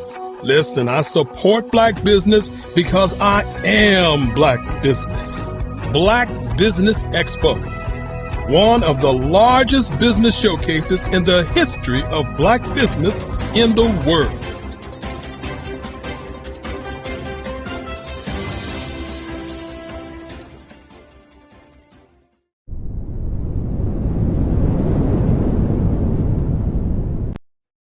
Hey everyone, it's Grant McGaw, CEO of 5-Star BDM and host of the award-winning Follow the Brand podcast and TV series, where I help you to build a 5-star brand that people will follow. My genius is personal brand development through intelligent communication and helping you achieve your business and career goals. I am a requested speaker on digital technology and brand development issues. I want to work with you to increase the value of your current opportunities while attracting new ones. Every one of you is unique, and we all share challenges that can be addressed through smart branding. As a super connector, I work with you as an executive coach to guide you along the complicated business and career development road, providing the enhancement tools and information you need to succeed. Together, I will help you succeed in today's challenging business climate. I will evaluate and measure your progress. Best of all, I am right alongside you every step of the way. Build the brand called you. Genius is coming. Absolutely. So our coaching program help people that have the lack of time, that lack strategies, and lack the confidence to go after their dream life. So we help them implement tools. We help them implement, I love to leave the inherited lack of finances or the education behind finances. But it wasn't until I lost my firstborn, my only son, that life changed for me. And where I was going after it all, living the corporate life, hit my 6-figure income and living in my dream house with my dream man, driving my dream car. Wow. I nearly lost it all when I lost my son. And so I realized it only takes one financial catastrophe that can change your entire life. That's what made me start all new beginnings. Because no matter what's going on in life, there's a new beginning. And because of that, we develop a program called Wise Minded. My little slogan is, don't just dream it, let's live it. If they want to connect with you or work with you, what is the best ways for them to be able to do that? Well, for my social media guru, you can connect with me on every single social media platform as Tanya T. Rose.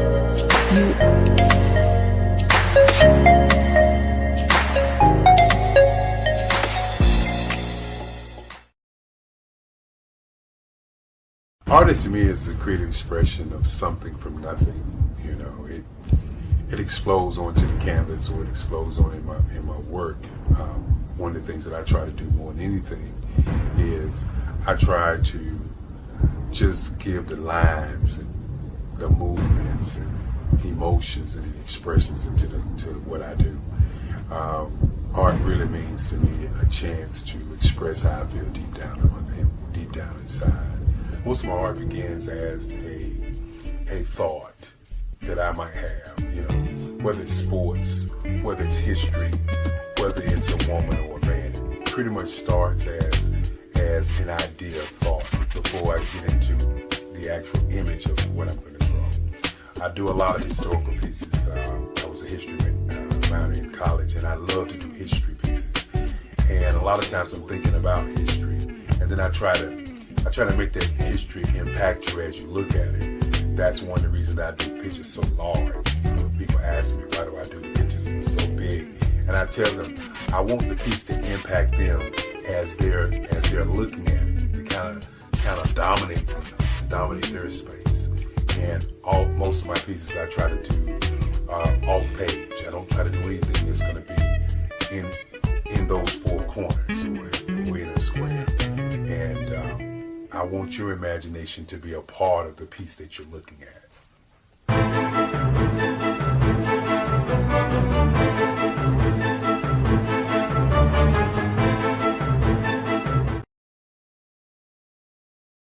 Follow the Brand TV broadcast host, Grant McGaugh, as he visits with top executives and entrepreneurs to find out their secrets of success with their personal brand. Follow the Brand TV broadcast host as he focuses on brand development to build better relationships, bring value to your business, relationships, and career. You will enjoy listening to each episode that is tailored to speak to you directly. If you're looking for this type of clarity in terms of building your brand, you have tuned into the right station. Each episode will help you to shape a conversation in the 5-star BDM network of 20,000 professionals and become a springboard for your corporate engagement and business opportunities. Each guest will frame their story in the areas of personal branding, business development, career development, financial empowerment, and technology innovation. Grant McGaugh explains why he is the CEO and owner of his own professional career. Grant is an accomplished business leader and entrepreneur who wants to give back to individuals to grow their personal brand strategy. Tune in as he weaves his story about new possibilities, while to you exceed expectations. If you love storytelling, this show will make for fun. Did you know that approximately 333.34 million businesses exist today, according to a report from 2021? And you may be one of those businesses, or maybe you're not in the business market yet, but you're aspiring to be a business owner. Well, guess what? You're in the right place at the right time. Because let's face it, everything is about timing and opportunity. Hi, my name is Dr. Lotus Richey, and I'm the CEO and founder of the Lotus Richey Coaching and Consulting LLC, along with the Lotus Richey Ignite Show. 15 minutes of success with Dr. Lotus Richey, as well as books to boom your business and bring who you are. And today, I want to bring this amazing message to you about the Black Business Network and the Black Business Olympics. See, the Black Business Network and the Black Business Olympic is designed to help people just like you, that's right, that look like me, to take their business to the next level, not just in your front yard or your backyard, but globally. The Black Business Network and Black Business Olympics is designed not to just help you survive, but to help you thrive. So join us today as we come together with businesses all around the world to support our students, our children, our young teens, our young entrepreneurs. What we do is we come together to help raise funds for students who are aspiring to be business entrepreneurs, who are aspiring and who are thriving in college. We endow them with a wonderful opportunity to gain scholarship of either a laptop or several thousands of dollars. And we invite you to help be a contributor to this amazing opportunity to help someone that looks just like you. So join us today at our website and let us connect with you and help you ignite and take flight in every area of your life on the Black Business Network and the Black Business Olympics. I'll see you on the other side.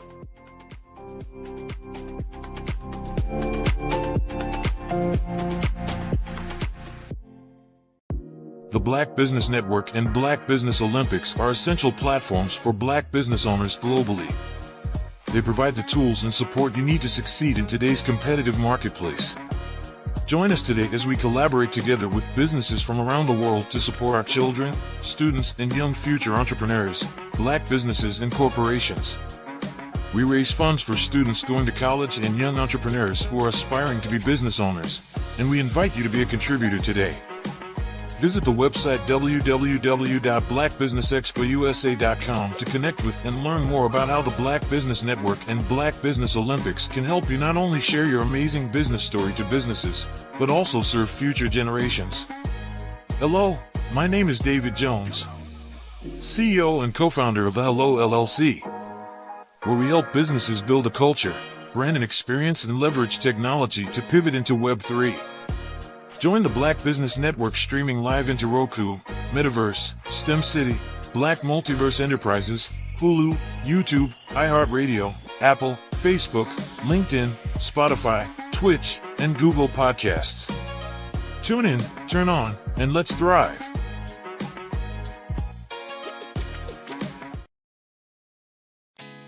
Did you know women represent just 3% of Fortune 500 CEOs and less than 15% of corporate executives at top companies worldwide?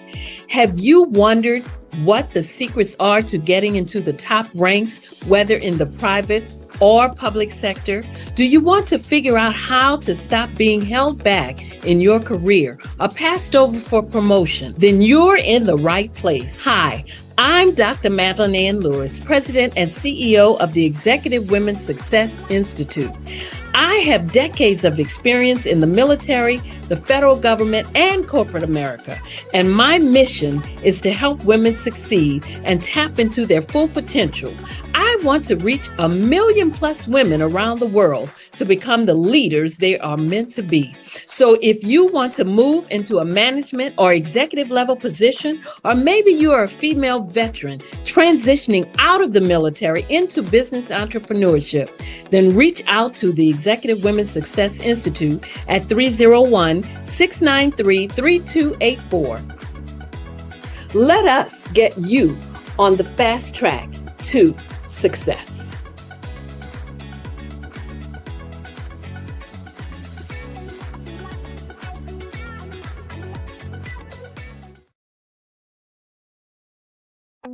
Hello, I am Dr. Eric Kelly III, the visionary strategist and founder of the Black Business Olympics.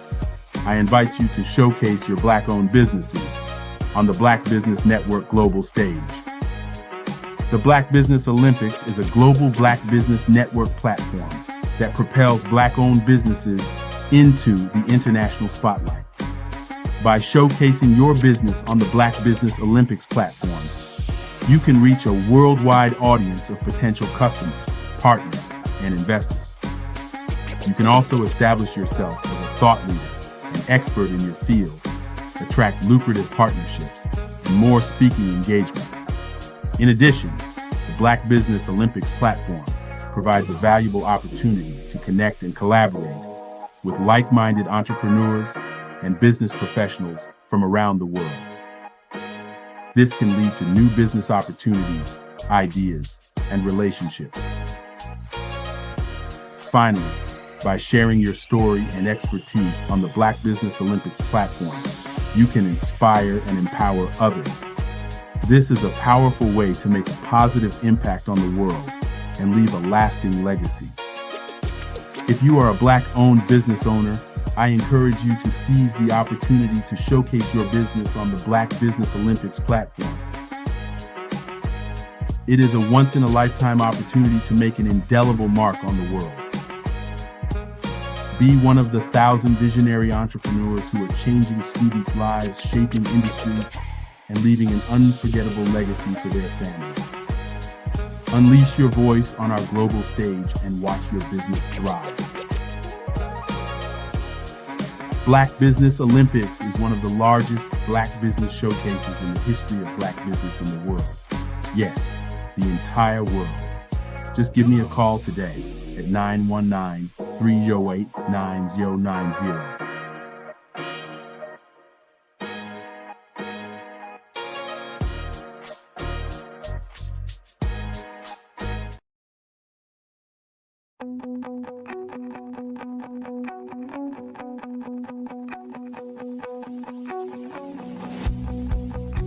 I am Black business. From the moment I wake until the time I sleep. Yes, I am Black business. I am Black business. Tell me, are you Black business? I am Black business. Do you support Black businesses? Listen, I support Black business because I am Black business. Black Business Expo, one of the largest business showcases in the history of Black business in the world. The world! Sign up today at www.blackbusinessexpousa.com or call 919-308-9090. I am Black business.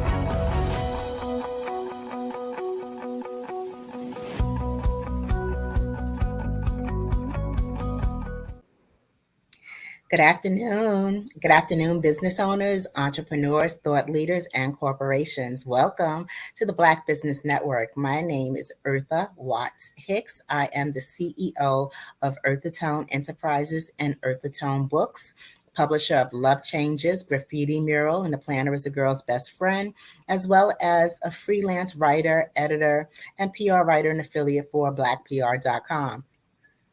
I am your business moderator this afternoon on the Black Business Network. Black Business Network is a 24-hour business network showcasing Black businesses, business owners, entrepreneurs, and thought leaders worldwide. Now, we have speakers from North Carolina, London, Singapore, Africa, Japan, and cities all over the United States. The Black Business Network is a global community sharing its business knowledge to empower, inspire, and educate businesses about business. Our next speaker is Favor Obisek. Favor Obisek is the founder of Work and Play Entertainment and a 5-year podcast host of WeDon'tPlayPodcast.com, where the primary goal is to inspire, entertain, and educate others on the boundless value of problem-solving solutions, innovative products, and marketing and advertising, implementing strategies using applied SEO, which is search engine optimization technology. So I present to you Favor Obisek. Thank you so much for having me here. No. Good afternoon, Favor, and welcome. Welcome to the Black Business Network. Thank you. Thank you so much for having me. You're welcome. And Genius is coming, and I will see you on the other side. Yes. Thank you so much for having me here. And this is a great time to be here. And I really appreciate the opportunity to be in this space with you and just give you some insights on how you can be able to create content for yourself. But more importantly, how content can create avenues for you. And before I even get started, I just want to thank Dr. Kelly, Dr. Eric Kelly III, for allowing me to be here. I really appreciate the opportunity. And I hope what I'm bringing to you today will be valuable information that you can take home and you can take action. So today, what I want to tell you about is basically handling information on how you can use podcasting to elevate your brand. How can you use podcasting to become an authority in your niche? How can you use podcasting to be a voice to your community? How can you use podcasting to be the best person out there that's being listened to, that someone can connect with? Now, if you've never thought about podcasting before, this is the time to think about podcasting. Because I don't know if you're aware of this, but according to listennotes.com, with 2 N's, there are only 3.3 plus million podcasts in the world. And look at these numbers. Out of 3.3 million podcasts in the world, only 1 million of those podcasts are podcasts that were released in 2020. So out of the podcasts that were released in 2020, ask yourself this question. Where were you in that million? Are you the person that was creating content? Are you the person that was making the content? Are you the person that was being interviewed in the content? Now, for you to ask that question, you have to ask another question. Where was I when things were happening? When it comes to content, when it comes to distribution, when it comes to technology, right? So in this 3 million podcasts that we have in the world activated to us today, 1 million of those podcasts were released in 2020. But here's a caveat. Out of 3 million podcasts in the world, only 13.2% of podcasts in the world are active. They're available, but they're not active. Meaning, not everybody finishes 10 episodes. Not everybody gets to 25 episodes. Not everyone gets to 50 episodes. Not everyone gets to 100 episodes. The drop from having 8 episodes to 100 episodes drops from 54% market share to 6% market share. So what does that tell you? If you want to be in the top 1%, the top 5%, the top 6%, you have to think about being on a podcast, because not everybody is on a podcast. Everybody could be on a podcast, but not everybody's like you. So in today's room today, for you to listen to what I'm talking about when it comes to podcasting, think about yourself. Think about where you are today. I'll give you a story about myself, because I'm sure you're wondering, okay, what is he talking about? Where is he going with this information? I'll give you a little story about myself. When I started my podcast is called We Don't Play, right? I intentionally used the word we because I did not want myself to be in the picture. I wanted it to be everybody plus me, but I didn't want myself to be the only one in that picture. So I created a platform called We Don't Play to show that we do not play with our time. We don't play with events. We don't play with money. We don't play with things that are sentimental to us. Other than that, we work hard for the things that we do. You know, if you don't work, you don't eat. If you don't work, you don't play. It's a biblical scripture. It's a biblical principle, right? So we created that thing called We Don't Play so that you can also come on board, listen to stories from other people than myself to learn more about how you can help yourself become better for your world. That's what we're creating here called We Don't Play. And because I created that in 2019, fast forward down to 2024, we're 5 years in, and now we are able to teach other people how they can be able to scale their podcast, how they can monetize their podcast, how they can even start a podcast. Right now, if you are serious about the future, especially now with artificial intelligence coming into play, you as a business owner, as a Black business owner that's listening to me, if you are thinking about where do I spend my next half of the year, where do I spend my money, where do I spend my time, where do I spend my efforts, it should be in a podcast. Now, let me ask you this question. It's a rhetorical question. When was the last time you did something new for the first time? If you haven't answered that question immediately and you have to think about that question, you have to think about the answer to that question before you answer that question. Because starting something new can be hard. It can be stressful. It can be daunting. It can be all over the place. But if you think about the value that you're giving the person that's listening to you, your life will change. I'll give you another story that just happened not too long ago. We have a client, and one of our clients, she was having a problem with sleeping. And I'm a musician, so I make music, I make jingles, I make records, and I've been able to incorporate that into podcasting with original music. So I put out music. I was making a jingle for a client for a podcast. This was a few weeks ago, just a few weeks ago, about 2 weeks ago, and I was getting on a call with this client, right? And she was like, "Oh, I was not able to sleep last night. I was so tired. I was so busy taking the kids, this and that. It was so stressful for her." But guess what? I made a song, I made an instrumental, and I put it out on TikTok. I put it out on Instagram. I thought it was just a song. I thought it was just an instrumental. Yeah, it's a musical piece. Everybody can listen to it and go away and like away. Great. Why I'm bringing this information to you is because of what she told me. We got on the call, and she told me, "Favor, I was not able to sleep last night, but because I was able to bump into your music on my feed, that allowed me to sleep." She was able to sleep around 3 a.m. just because of listening to a song, an instrumental, something that was able to impact someone's life. That's just sonical. That's just sonics. So if you think about yourself and you think about the words that you're telling people around you, because every day, I'm sure by now, if you look at the time, you probably talk to 1 or 2 people by now, just in your day alone. Imagine if that information that you were telling that person that was so important was packaged into a podcast, into an audio file, into an MP3, into a WAV format that you can send to anywhere in the world, and people are listening to you for free. That's the best part. They're listening to you for free. You don't pay for radio. You listen to radio. You just turn on the radio. You don't pay for podcasts. You listen to podcasts. So if someone's looking for your information and they want to learn from you, how are they going to learn from you if they can't learn from themselves? How they can learn from themselves is by understanding that, hey, I have a problem. I need a solution. I'm going to go online and I'm going to find someone that's going to help me.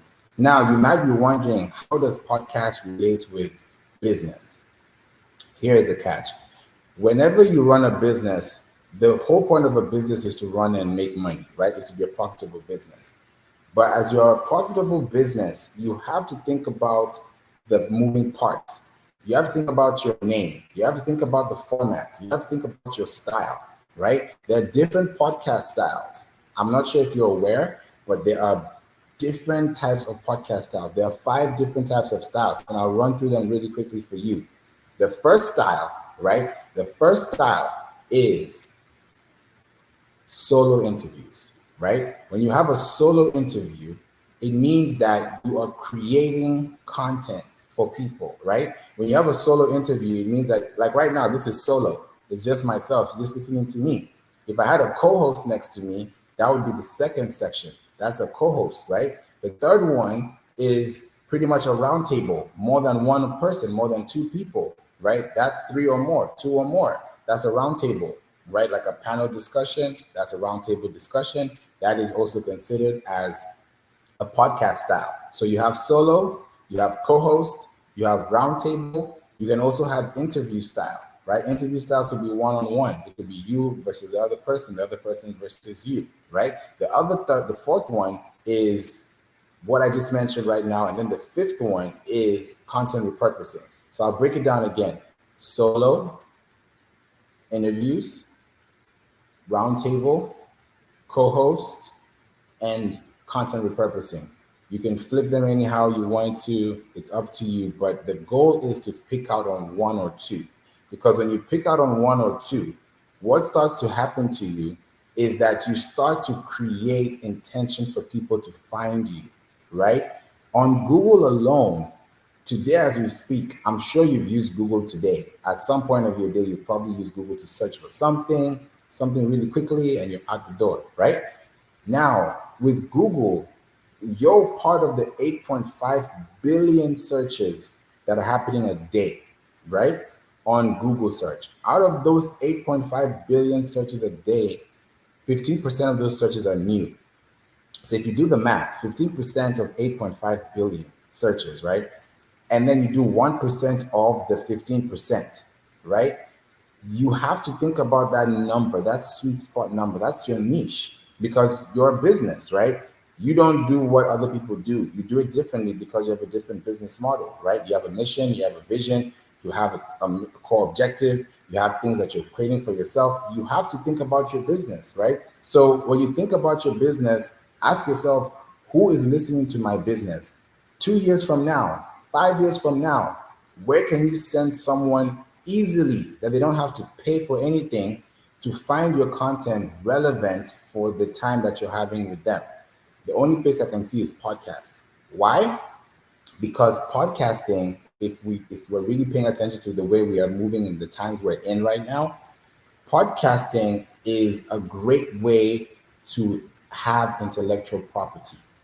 Because if you're building, and this is why I'm so passionate about this, is because I want you to own your own property. I want you to own your own intellectual property. Why am I saying that? Because your intellectual property is an asset, and an asset has value, and that value appreciates over time. So the timeline or the time span, or I can even say the shelf life of a podcast is 24 months. That's the same amount of shelf life time a blog has. But here's the difference. A blog is in the billions. There are billions of blogs, right? On the web. You can search billions of pages right now on the web. Just alone, type in insurance, type in cars, type in marketing, type in food. You will see billions of searches. Right under the search bar, it will tell you the number of results that you see there. So how do you show up in the midst of that huge sea? The goal is SEO. It's podcasting. Because if someone is typing something that you can solve, and then they find you as a result, then that is what you've been talking about the whole time. People kind of put podcasts, they put SEO, they put digital marketing, they put social media in like different buckets. Like these are all different parts of the body when we're all one body. You can't put one arm on one side, you put your head on the other side, you put your tongue on the other side, and then you put your feet on the other side. It doesn't work. It's one body. The body cannot function without the other part. So if you want to function as a business, have an intellectual property model that allows you to scale that model and then take the information from that model and go into social media and exchange that with other people. You're exchanging with leverage. When you're exchanging with leverage, you have equity. You don't have really any equity if you're creating content and all you see that is your content on YouTube, your content is on Instagram, your content is on Facebook, your content is on TikTok, and all of a sudden you can't do anything past that. So if you're creating content, you want to create content that is lasting long, because that lasting content can stand the test of time. I'm speaking from experience. We're in 2024 today. What this can earn you can be something that you won't have to pay for years from now. If you just invest in a year of just creating a podcast, building a podcast, you can grow so far. You can really go so far. Do you know why you can go so far? Because you have a voice, and voice is a sound wave. That even God created the world with "let there be light." That's a voice. That's a word. So if you have the same voice and you know whose you are, right? Then you can come out strong and say, hey, I have a voice too. I have a product. I have a business. I have a goal. I have a structure. And you can tell people. People will not believe you until you believe it yourself. But the problem is everybody's running on social media trying to post away. Instead of posting from within and then coming out with your content assets from your website, you're doing the reverse. And that's what most people are doing, posting on social media, trying to go viral, trying to push here, trying to push there. You can't grow on social media if you don't have a website. Let me give you a quick no-brainer. I talked about this earlier today because I have, great community that I connect with, and this is also another great network. I'm happy to be here. And, I talked about this earlier today, and I want to bring it to you as well. Just do this quick exercise. Please do this quick exercise. Go to your TikTok, go to your Instagram. Just focus on those two, TikTok or Instagram. Go to your profile, right?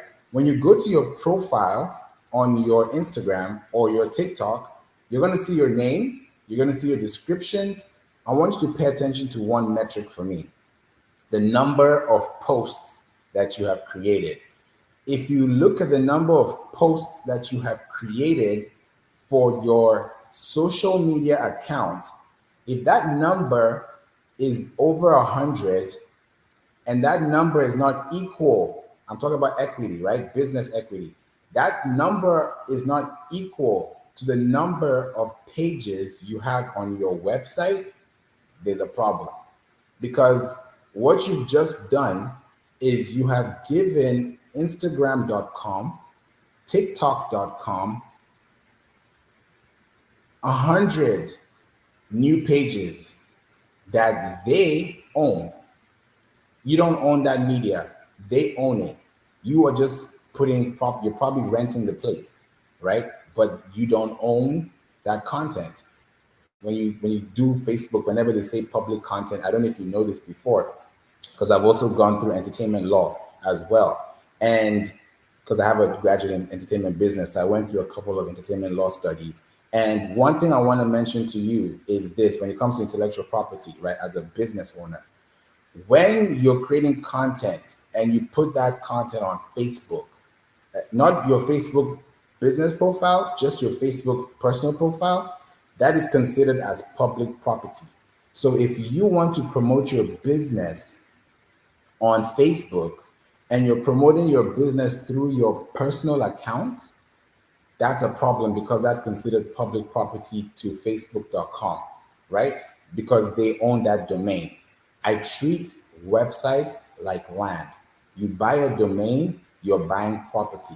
You're buying a virtual address, you're buying a commodity, you're buying inventory, you're buying something. That's an expense. You can write off that expense at the end of the year as a business expense. So when you have a website, that website should not just be sitting on a platform. It should be doing numbers for you. It should be gathering data for you. The only way you can gather data like that at that capacity, at that stretch, is if you're able to focus on your IP model, create content, and ask questions, right? Because those 100 pages you have on Instagram, those 100 posts you have on TikTok, you don't own them. You really don't own them. There are 4 types of media, right? When it comes to media, there are 4 types of media. There's owned media, which is what I'm referring to: blogs, podcasts, your book, this network. This is owned media, right? It's owned by somebody, right? You quality control the media, you own it, right? That's owned media. That's what you should have. If you think about owned media, your emails, building out an email list, which is very important because the money is in the emails, right? There's money in the emails, right? For every customer you have, on average, it's around $36 to $40 per customer, per contact. That's the value of your customer, right? And that can go up anytime. That's just an average number within different industries. So you have to think about your owned media. What are you owning? What can you exchange? If you sell your business today, what are you selling? Are you going to sell your Instagram page, or are you going to sell your podcast library? Are you going to sell your book, or are you going to sell a page of your book? It's for you to decide. So think about owned media, because when you own your media, you can own your content. When you own your content, you own your asset. When you own your asset, you own the value, and you now appreciate that value over time. The next one is paid media, right? Everybody's paying for media, especially businesses, right? Right now, if I'm speaking to you and you're listening and you're paying attention and you're thinking about a podcast, I want to put a bug in your ear just a little bit, because I got to do some research last week, and I found something which is very, very interesting that I think you might be interested in. If you look at the world today, we are such a global place, right? It's such a small island, right? If you're creating podcasts and you're looking for sponsors, according to the reports, right, that have been done, right? If you look deeply into those insights, what I came to realize is that a country like Australia is a great place for you to outsource for podcast sponsorships, especially if you're having audiences that are resonating with them. Brazil is an emerging market. If you think about the world right now, those are emerging markets. If you're running paid media, I'll give you an example. And I'm sure you've seen this before, because I kind of go into the science of it, right? If you think about it like this, paid media, example, Facebook. If you see a Facebook ad, and that Facebook ad has, let's say, 20,000, 50,000, 70,000 likes, right? Let's keep it to likes. Let's do 1 million likes, right? If you don't know the formula, you won't know how to work the formula, right? There are two things involved here. Either that 1 million likes took a long time to get there, meaning that there was a lot of payments that had to be pushed through to get that payment out. Or this is another option, which I probably think you've probably never heard of. If you have, let's say, a $5 budget, that's a what? That's $150 a month, right? If you create an ad and you have a podcast, I've done this myself, so I'm actually telling you what I've done because it's worked. If I have an audience and I know, okay, United States, then United Kingdom, then Canada, and then Australia, and then maybe, Jordan, or maybe India, another country. What I will do is, if I know that my top audience is in the US, then I know that there are other countries around the US that I can still tap into, that I don't have to pay into, if you're tracking. So if you're running an ad $5 a day, right? For example, I would run that ad to a country that is not as expensive in ads as the other. So let's say if the US you're spending, let's say $2.50 a click, right? If I go to Brazil or if I go to Australia, I might pay about half of that price, or 30% of that price, or maybe even 90% of that price. You can be shocked, right? And then you run the ad there because it's the same age group, it's the same gender, it's the same affinity, it's just a different audience. And when I say an audience, I mean the demographic, right? Not the psychographics, because when you're doing ads, people think of demographics. You're supposed to think about the psychographics, because marketing is psychology. People read from left to right. So if you're reading from left to right, how is your marketing moved from left to right? How are you positioning yourself? Positioning equals to sales. So if you're thinking about getting sold out, whether it's an arena, an event, a business, whatever it is, you have to think about a podcast in some form or fashion. I'm sure you're wondering, now I have to start a podcast. You don't have to start a podcast. That's one thing you can do as a business to increase your asset, increase your business value. But think about it like this. Imagine if you had a podcast and then you're now going to another podcast to talk about your podcast. That's a compounded interest compared to, oh, I'm just talking and I'm just going to go and talk on this show and then I'll leave. That person has gained traffic. That person has gained something. You will gain something too, especially if you're doing it correctly. You can gain a backlink if they do it correctly. But what's more important is the longevity, right? So if you're paying for media, you're paying for media because you're paying it from an owned perspective, if that makes sense. So you're paying for media because you want this thing to go beyond the organic trend, beyond the organic influence, beyond the organic move, beyond the organic wave. That's how you're doing paid media, right? The third one is shared media. Shared media. I'm not sure if you're aware of this. I do a lot of research, so I want to also send this out to you too. Google partnered up with Reddit. I'm sure some of you know Reddit. Reddit is a forum platform that has a lot of connections with people talking about different topics, right? It's like Quora. Reddit partnered up with Google. Now, let me go a little bit into AI, artificial intelligence.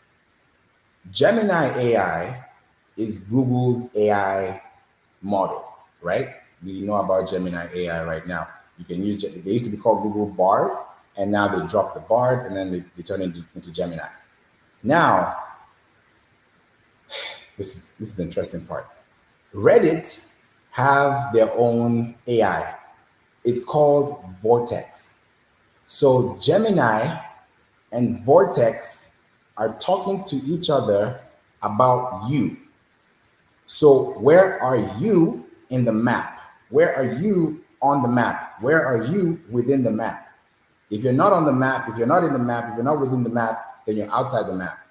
And what do I mean by outside the map? It means that nobody can find you if they search for you. And how are they not finding you? Because you don't have links. And those links are not connected to social platforms, right? They're not sharing media. When you have a podcast, you're sharing media because you can be on Apple, you can be on Spotify, you can be on iHeart, you can be on YouTube, you can be on Google, you can be anywhere at the same time with one click of a button. Isn't that easier than posting 3 times a day on social media trying to get somebody to follow you or someone to like you? You can do that. That's giving you more content, but you're taking that content from somewhere. Look at the big guys. Look at CNN. Look at Bloomberg Report. Look at even go to TMZ. Go to the Shade Room. Go anywhere, a news site, and then go to their social media. What that question I asked you in the beginning, look at the number of posts and then match that up to the number of links you have.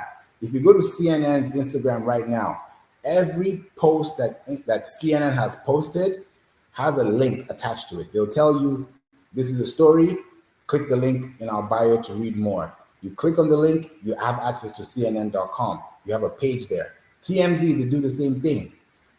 Other platforms do the same thing. So why are you not doing the same thing? That's my question. And people even go beyond that. NPR, they go beyond that and do a podcast, right? To double up on their efforts. Gone are the days when you can just rank on Google search with just text. It's turned into a multi-modal level. In other words, text, audio, video, TAV, text, audio, video.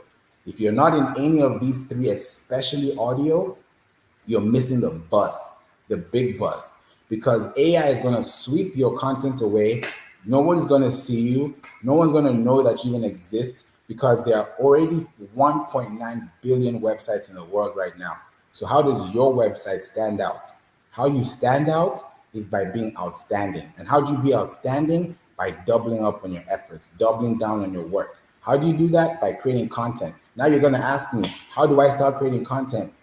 From here, there's a platform called riverside.fm. You can go in there, record episodes. You don't have to record 30-minute episodes. You don't have to do an hour like I'm doing right now. You can start off with 1 minute, 2 minutes, with 3 minutes. Drop them every day. That's 365 minutes in 365 days. If you can do that consistently and you put out content, come to me next year and tell me that it didn't work and we can talk about it. But I want you to understand that this is something important to look at. The fourth one, and this is my last point, the fourth type of media is earned media. I'll give you a case study, a live case study. Today is May 31st, right? From May 1st to May 31st, I have been talking. I have been speaking for at least 1 hour a day on a platform called Clubhouse, right? And I've been speaking from Monday through Friday from 9 a.m. to 10 a.m. Central this whole month. That's about 20 hours of content that I can't go back 20 days from now. I can't go back 20 hours, but I have 20 hours of content that I can now repurpose into my academy. Because I have a podcast growth academy. I just kicked off this month. We have people coming in. We're about to be really going out to the people to let people know how they're running. And we've even created incentives. The first 5 people that literally go up to 25 episodes in the academy, they get a hotel voucher so they can go to for a weekend with their family and their friends for a weekend, and they get a hotel voucher. They don't have to pay for that trip as far as the accommodation is concerned, because I'm giving them an incentive to say, hey, thank you so much for putting work in yourself and investing in yourself to get a better tomorrow for your family. So if you think about earned media, think about earned media by focusing on owned media. Because when you own your media, when you speak your truth, when you go on LinkedIn, when you come to platforms like this, when you go outside, people are going to remember the thing that you said in a way that's going to resonate with them. They might not remember everything you said, but what you say and how you say it and how you make them feel in the time that you say it is what's going to keep them coming back. Because that creativity that you're creating for them is just a little bit of an iceberg of a tip of the iceberg of what you could do for them. So if you want to grow your account, If you want to grow online, all these platforms, Wikipedia, Google, Instagram, Wedding Wire, Yelp, all these big businesses, Amazon, Target, all of them have the same thing, a website. All of them have the same thing, links. All of them have the same thing, trusted signals from shared media like social media. They all have websites. Some of them have podcasts, some of them don't. The ones that have podcasts are doubling up on their efforts, because guess what? When you have a podcast, when you have a blog, someone can sponsor your show and you can actually have 2 slots instead of 1 slot. So you have to think outside the box as a business and ask yourself, can my grandchild listen to my voice in 2050 on a podcast that they can have access to because I put it on digital audio once upon a time? Or am I going to let my grandson or granddaughter scroll through my Instagram to look for me 50 weeks ago to find that one piece of content? Where do you want to be? Do you want to be in the 1% or do you want to be in the 99%? If you want to be in the 1%, podcasting is going to be the greatest place for you, because we're moving to Web 3. I don't know if you've heard of Web 3 before. There's Web 1, there's Web 2, there's Web 3. Web 1 is the back in the day, AOL, MSN, Yahoo. It was just read only, right?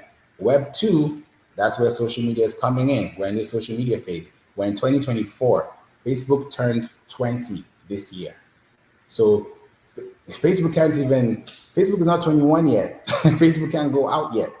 If you really think about Facebook as a person, Facebook is a village, it's a nation, it's a place where you can find people, right? Over 1 billion people, right? So if you're thinking about owning your media, where do people spend time? On websites, on apps. So why don't you build yours so that people can spend time with you?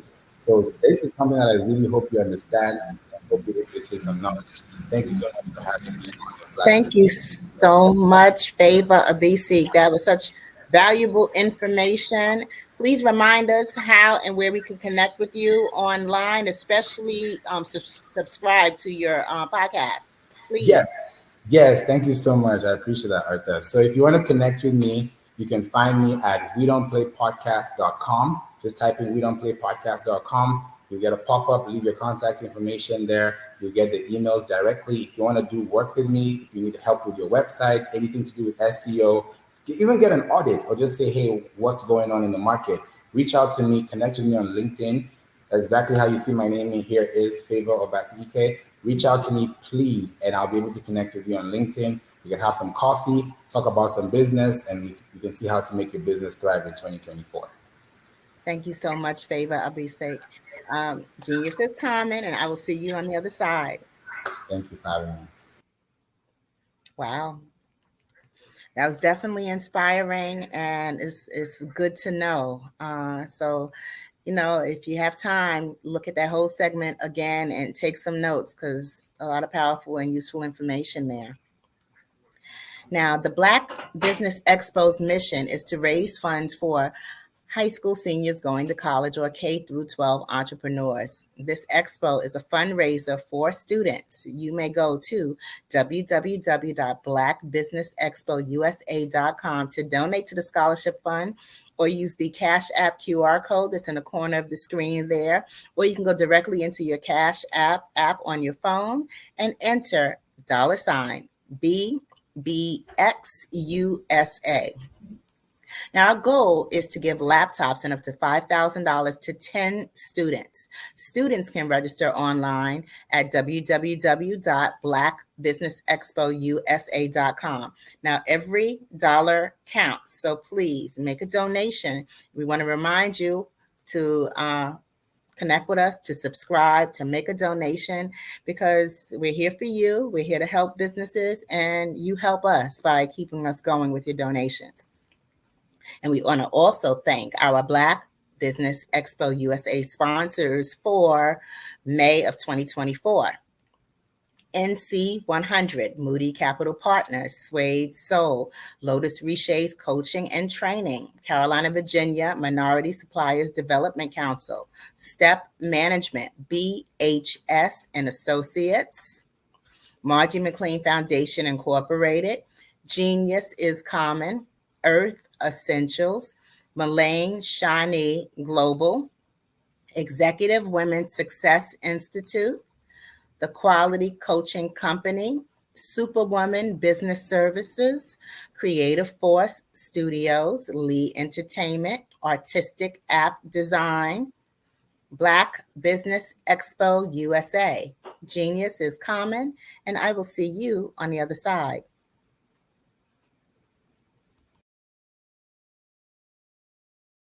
The Black Business Expo's mission is to raise funds for high school seniors going to college or K through 12 entrepreneurs. This expo is a fundraiser for students. Please, you may go to www.blackbusinessexpousa.com to donate to the scholarship fund or use the Cash App at $BBXUSA. Our goal is to give laptops and up to $5,000 to 10 students. Students can register online at www.blackbusinessexpousa.com. Every dollar counts. Please donate to the Black Business Expo USA Scholarship Fund.